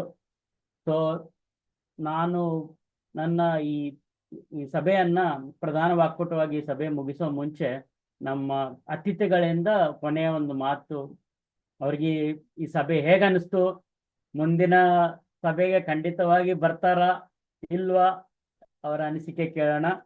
ಬ್ರಹ್ಮ ಅವರೇ, ಮೊದಲನೇದಾಗಿ ನಿಮ್ಮ ಅನಿಸಿಕೆ. ಖಂಡಿತ ಬರ್ತೇನೆ. ಮೊದಲನೇ ಒಂದು ಆ ಉತ್ತರ ಕೊಡ್ಬೇಕಂದ್ರೆ ಅದು ಮನಸ್ಸಿಗೆ ಬಂದಿದ್ದು, ಹಾಗಾಗಿ ಬರ್ತೇನೆ. ನನಗೆ ಗೊತ್ತಿರಲಿಲ್ಲ, ಹಾಗಾಗಿ ಹಿಂದೆ ಆಗಿದ್ದಕ್ಕೆ ಅದು ಅದು ಬಹಳ ತಡವಾಗಿ ನಾನು ಬಂದೆ ಇಲ್ಲಿ. ಈ ಈ ಈ ಸಭೆಗೆ ಬಂದಾಗ ಕನ್ನಡದಲ್ಲಿ ಅನುಶ್ರೀ ಅವರು ಸ್ಪಷ್ಟವಾಗಿ ಕನ್ನಡ ಪದಗಳನ್ನೇ ಹೆಚ್ಚು ಬಳಸಿ ಮಾತಾಡ್ತಾ ಇದ್ರು. ಅದು ಒಂದು ಚಾಲನೆ ಕೊಟ್ಟಾಗಾಯ್ತು ಮನಸ್ಸಿಗೆ, ಒಂದು ಹೊಸತನವನ್ನು ಕೊಟ್ಟಾಗಾಯ್ತು. ಹಾಗಾಗಿ ಸುಶಾಂತ್ ಅವರಂತೂ ಯಾವಾಗ್ಲೂ ಮಾತಾಡ್ತಾ ಇರ್ತೀವಿ ನಾವು, ರಾಘು, ಪ್ರದ್ಯುಮ್ನ ಅವ್ರು ಸಿಗ್ತಾ ಇರ್ತಾರೆ. ಅಶೋಕ್ ಅವರು ನಾನ್ ಸುಮಾರು ಒಂದು ರೌಂಡ್ ಆದ್ಮೇಲೆ ಅಶೋಕ್ ಅವರು ಆ ಭಾಷೆ ಸೊಗಡು ಹೊರಗಡೆ ಬಂದಾಗ ನಾನು ಸುಶಾಂತ್ ಅವ್ರಿಗೆ ಅದೇ ಕೇಳ್ಕೊಳ್ತಾ ಇರ್ತೀನಿ ಯಾವಾಗ್ಲೂ, ಸ್ವಲ್ಪ ಬಯಲ್ಸಮೆ ಭಾಷೆ ಮಾತಾಡ್ರಿ, ಸ್ವಲ್ಪ ಮಾತಾಡ್ರಿ ಅಂತ ಯಾವಾಗ್ಲೂ ಕೇಳ್ತಾ ಇರ್ತೀನಿ ಅವ್ರ. ಆ ಭಾಷೆಯ ಸೊಗಡಿಗೆ ನಾನು ಒಂದ್ ಸ್ವಲ್ಪ ಆ ದಾಸತ್ವವನ್ನ ಇಲ್ಲಿ ಬಳಸ್ಕೊಳ್ಳೋದಕ್ಕೆ ಒಂದು ಒಳ್ಳೆ ದಾರಿ ಅಂತ ನನ್ನ ಭಾವನೆ. ಹಾಗಾಗಿ ಬರ್ತೀನಿ, ಖಂಡಿತ ಬರ್ತೀನಿ. ಚಲೋ ಹೇಳಿದ್ರಪ್ಪ, ಹಂಗೆ ಮಾಡ. ಅದೇನಂದ್ರೆ ನಾವೊಂಥರ ಬಯಸ್ಡ್ ಮೆಂಟಾಲಿಟಿ ಉತ್ತರ ಕರ್ನಾಟಕದ, ಅವು ಎದುರುಗಡೆ ಉತ್ತರ ಕರ್ನಾಟಕದ ಸಿಗೋವರೆಗೂ ನಾವು ಆ ಭಾಷೆ, ಅದು ಈ ಬೆಂಗಳೂರಿಗೆ ಹೋಗಿ ನಮ್ಮ ಭಾಷೆ ಕೆಟ್ಟೋಗಿದೆ. ಎದುರುಗಡೆ ಒಂದು ಉತ್ತರ ಕರ್ನಾಟಕ ಸಿಕ್ಕಿದ್ರೆ ನಮ್ಮ ಭಾಷೆ ಆಟೋಮೆಟಿಕಲಿ ಬರ್ತದೆ. ಈಗ ಮುಂದಿನ ಅತಿಥಿಗಳಾದಂತ ರಘು ಮಾವಂತೂರ್ ಹತ್ರ ಹೋಗೋಣ. ಕೊನೆಯದಾಗಿ ನಳಿನಿ ಅವ್ರ ಹತ್ರ ಬರ್ತೀನಿ. ಪ್ರದ್ಯುಮ್ನ. ತುಂಬಾ ತುಂಬಾ ಒಳ್ಳೆಯ ಆಯೋಜನೆ ಅಂತ ನಾನು ಭಾವಿಸ್ತೇನೆ. ಇದರಲ್ಲಿ ಕೇವಲ ಕನ್ನಡದ ಭಾಷೆಯಲ್ಲಿ ಕನ್ನಡಕ್ಕೆ ಮಾತಾಡೋದಕ್ಕೆ ಒತ್ತು ಮಾತ್ರ ಅಲ್ಲ, ಇದೊಂದು ನಾನು ಹೇಳಿದ ಹಾಗೆ ಮೊದಲ ಹಾಗೆ ಇಲ್ಲಿ ತುಂಬಾ ತಿಳ್ಕೊಳ್ಳೋದಿದೆ. ಎಷ್ಟೋ ಹೊಸ ಪದಗಳು ಅಂತಲ್ಲ, ನಮ್ಗೆ ಏನಾಗಿದೆ ಅಂತ ಹೇಳಿದ್ರೆ ಕನ್ನಡವನ್ನ ಅಷ್ಟು ಉಪಯೋಗಿಸದೆ ಕೆಲವೊಂದು ಶಬ್ದಗಳು ನಮ್ಗೆ ಗೆದ್ಲಿಡ್ದಿದೆ ಅಂತ ಹೇಳ್ಬೋದು ನಾವು. ಅದೆಲ್ಲ ಪದಗಳು ಮತ್ತೆ ಬರ್ತಾ ಇದೆ, ಅದನ್ನೆಲ್ಲ ಕೇಳುವುದೇ ಒಂದು ಸಂತೋಷ ಅಂತ ಭಾವಿಸ್ತೇನೆ. ಭಾಷೆಯ ಸೊಗಡು ಬೇರೆ ಬೇರೆ ಭಾಷೆಗಳ ಅಂದ್ರೆ ಬೇರೆ ಬೇರೆ ಪ್ರದೇಶದ ಭಾಷೆಗಳ ಸೊಗಡನ್ನು ನಾವು ಇಲ್ಲಿ ನೋಡ್ತಾ ಇದ್ದೇವೆ. ಹೇಳಬೇಕು ಅಂತ ಹೇಳಿದ್ರೆ ಇದೊಂದು ಒಳ್ಳೆ ಉತ್ತಮ ಪ್ರಯತ್ನ ಅಂತ ನಾನು ಭಾವಿಸ್ತೇನೆ. ನಾನಂತೂ ಬರ್ತೇನೆ, ಇದಕ್ಕೆ ಏನು ತೊಂದರೆ ಇಲ್ಲ. ಆಶು ಭಾಷಣವನ್ನು ಮಾಡ್ಲಿಕ್ಕೆ ನನ್ಗೂ ತುಂಬಾ ಇಷ್ಟ ಇದೆ. ಯಾಕಂದ್ರೆ ಅದು ನಮ್ಗೂ ನಮ್ಮ ಮೆದುಳಿಗೂ ಸ್ವಲ್ಪ ಉಪಯುಕ್ತ. ಅಂದ್ರೆ ನಾವು ಅದನ್ನ ಯೋಚಿಸ್ಬೇಕಾಗ್ತದೆ ಮಾತಾಡುವ ಮೊದಲು. ಬಟ್ ಅದಾದ್ರೆ ಯೋಚಿಸುವುದು ಹೆಚ್ಚು ಸಮಯ ಇಲ್ಲ. ಅಂತ ಒಂದು ಪ್ರಯತ್ನವು ಇವತ್ತು ಮಾಡಿದ್ದೀರಾ. ನಾನ್ ಹೇಳಬೇಕಿದ್ರೆ ತುಂಬಾ ಒಳ್ಳೆಯ ಪ್ರಯತ್ನ, ತುಂಬಾ ಕಲಿಯುವುದಿದೆ ಇದರಲ್ಲಿ.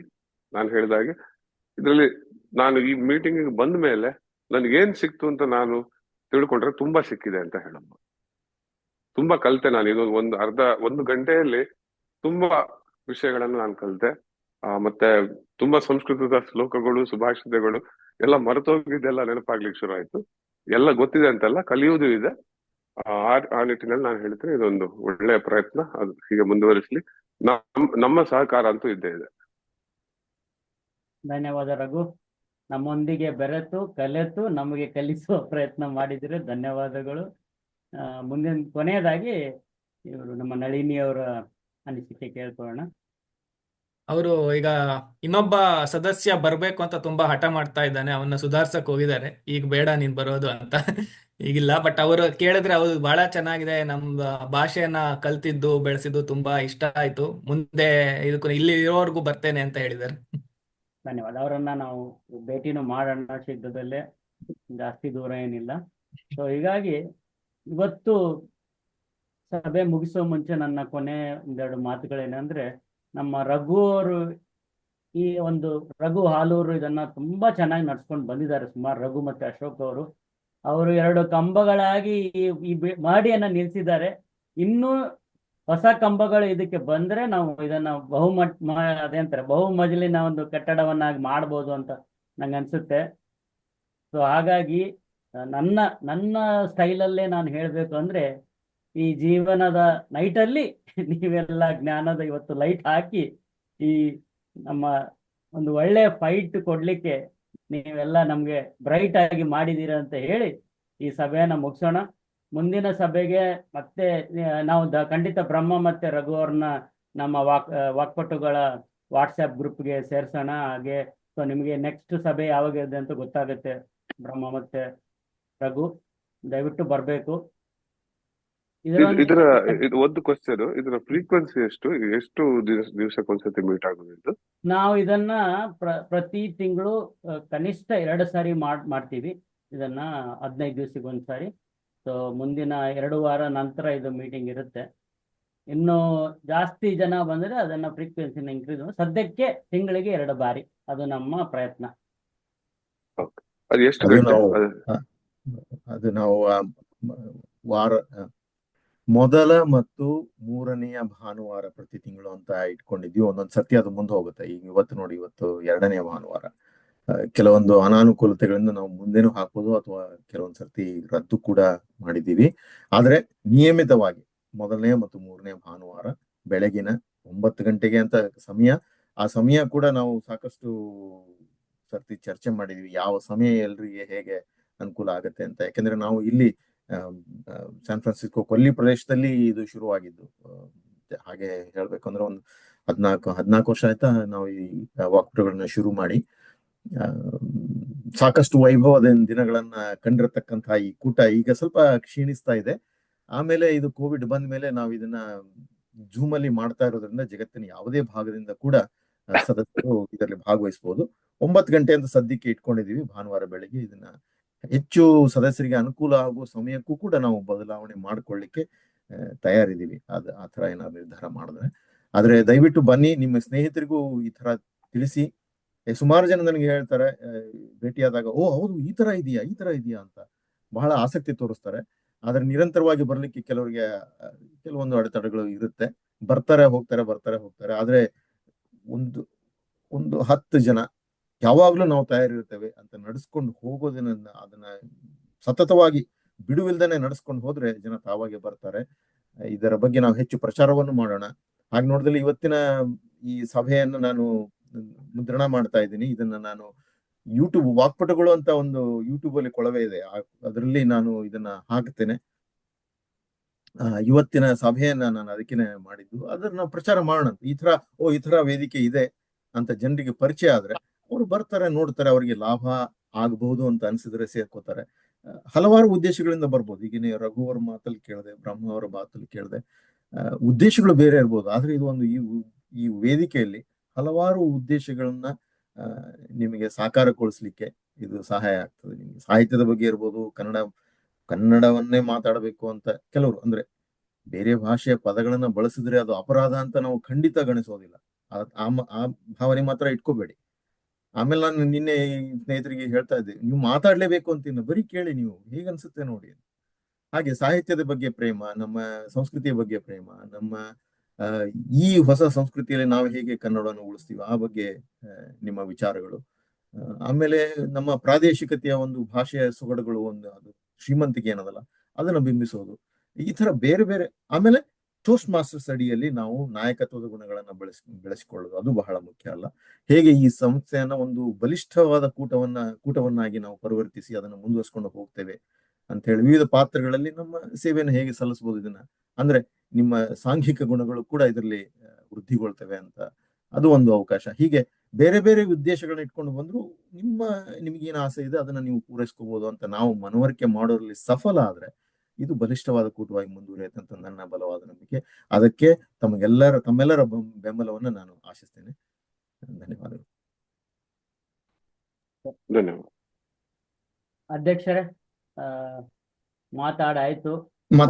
ಖಂಡಿತ ಬ್ರಹ್ಮ ಅವರು ಮತ್ತೆ ರಘು ಅವರು ನಿಮ್ಮ ದೂರವಾಣಿ ಸಂಖ್ಯೆಗಳನ್ನ, ಚರವಾಣಿ ಸಂಖ್ಯೆಗಳನ್ನ ನಮಗೆ ಕೊಟ್ರೆ ನನಗೆ ಕಳಿಸಿದ್ರೆ, ಅಥವಾ ನಾನು ಕೊಡ್ತೀನಿ. ನಮ್ಮ ವಾಟ್ಸ್ಆಪ್ ಗುಂಪಿದೆ, ಅದರಲ್ಲಿ ಹಾಕೋಣಂತೆ. ಅಲ್ಲೇ ನಮ್ಮ ಎಲ್ಲ ಚರ್ಚೆಗಳು ನಡೀತಾ ಇರುತ್ತೆ. ತುಂಬಾ ಧನ್ಯವಾದಗಳು ತಾವು ಬಂದಿದ್ದಕ್ಕೆ. ಬ್ರಹ್ಮ, ರಘು ಅವರೇ ತುಂಬಾ ಚೆನ್ನಾಗಿ ಮಾತಾಡಿದ್ರು, ಬಹಳ ಖುಷಿ ಆಯ್ತು. ನೀವು ಮೊದಲೇ ಸರ್ತಿ ಬಂದಿದ್ರು ಎಷ್ಟು ಸ್ಪಷ್ಟವಾಗಿ, ಅದು ಆಶುಭಾಷಣ ತಕ್ಷಣ ನಿಂತ ಕಾಲ ಮೇಲೆ ಮಾತಾಡ್ಲಿಕ್ಕೆ ಶುರು ಮಾಡ್ಬಿಟ್ರಿ. ಬಹಳ ಗಹನವಾದ ವಿಚಾರಗಳನ್ನ ತಗೊಂಡ್ ಬಂದ್ರಿ. ಬಹಳ ಸಂತೋಷ. ನಳಿನಿಯವರು ಕೂಡ ಬಂದಿದ್ದು ಬಹಳ ಸಂತೋಷ. ಹೀಗೆ ನೀವೇ ಸ್ನೇಹಿತರನ್ನ ಕರ್ಕೊಂಡು ಬರ್ರಿ. ಅತಿಥಿಗಳಾಗಿ ನಾವು ಯಾವಾಗಲೂ ನಮ್ಮ ಬಾಗಿಲನ್ನು ಅತಿಥಿಗಳಿಗೆ ಬಾಗಿಲನ್ನು ತೆರೆದೇ ಇಟ್ಟಿರ್ತೀವಿ. ಎಷ್ಟು ಸರ್ತಿ ಆದ್ರೂ ಬರ್ಬೋದು. ಅವ್ರ ಮನಸ್ಸು ಸದಸ್ಯರಾಗೋ ನಿರ್ಧಾರಕ್ಕೆ ಬರೋವರೆಗೂ ಕೂಡ ಅವರು ಭಾಗವಹಿಸ್ಬೋದು. ಧನ್ಯವಾದಗಳು. ಅನುಶ್ರೀ ಅವರು ತುಂಬಾ ಚೆನ್ನಾಗಿ ನಡೆಸ್ಕೊಟ್ರಿ ನಿಮ್ಮ ಆಶುಭಾಷಣ. ಆಮೇಲೆ ಸುಶಾಂತ್ ಅವರು ಎಲ್ಲರಿಗೂ ಅವ್ರ ಕಂಬ ಇವ್ರ ಕಂಬ ಅಂತ ಅವರ ಕಂಬ ಅನ್ನೋದು ಅವ್ರು ಮರೆತು ಬಿಟ್ಟಾರ. ಧನ್ಯವಾದಗಳು. ಧನ್ಯವಾದ ಎಲ್ಲರಿಗೂ. ಹಾಗಾದ್ರೆ ಸಭೆಯನ್ನ ಮುಗಿಸೋಣ. ನಮಸ್ಕಾರ. ನಮಸ್ಕಾರ. ಧನ್ಯವಾದಗಳು. ನಮಸ್ಕಾರ.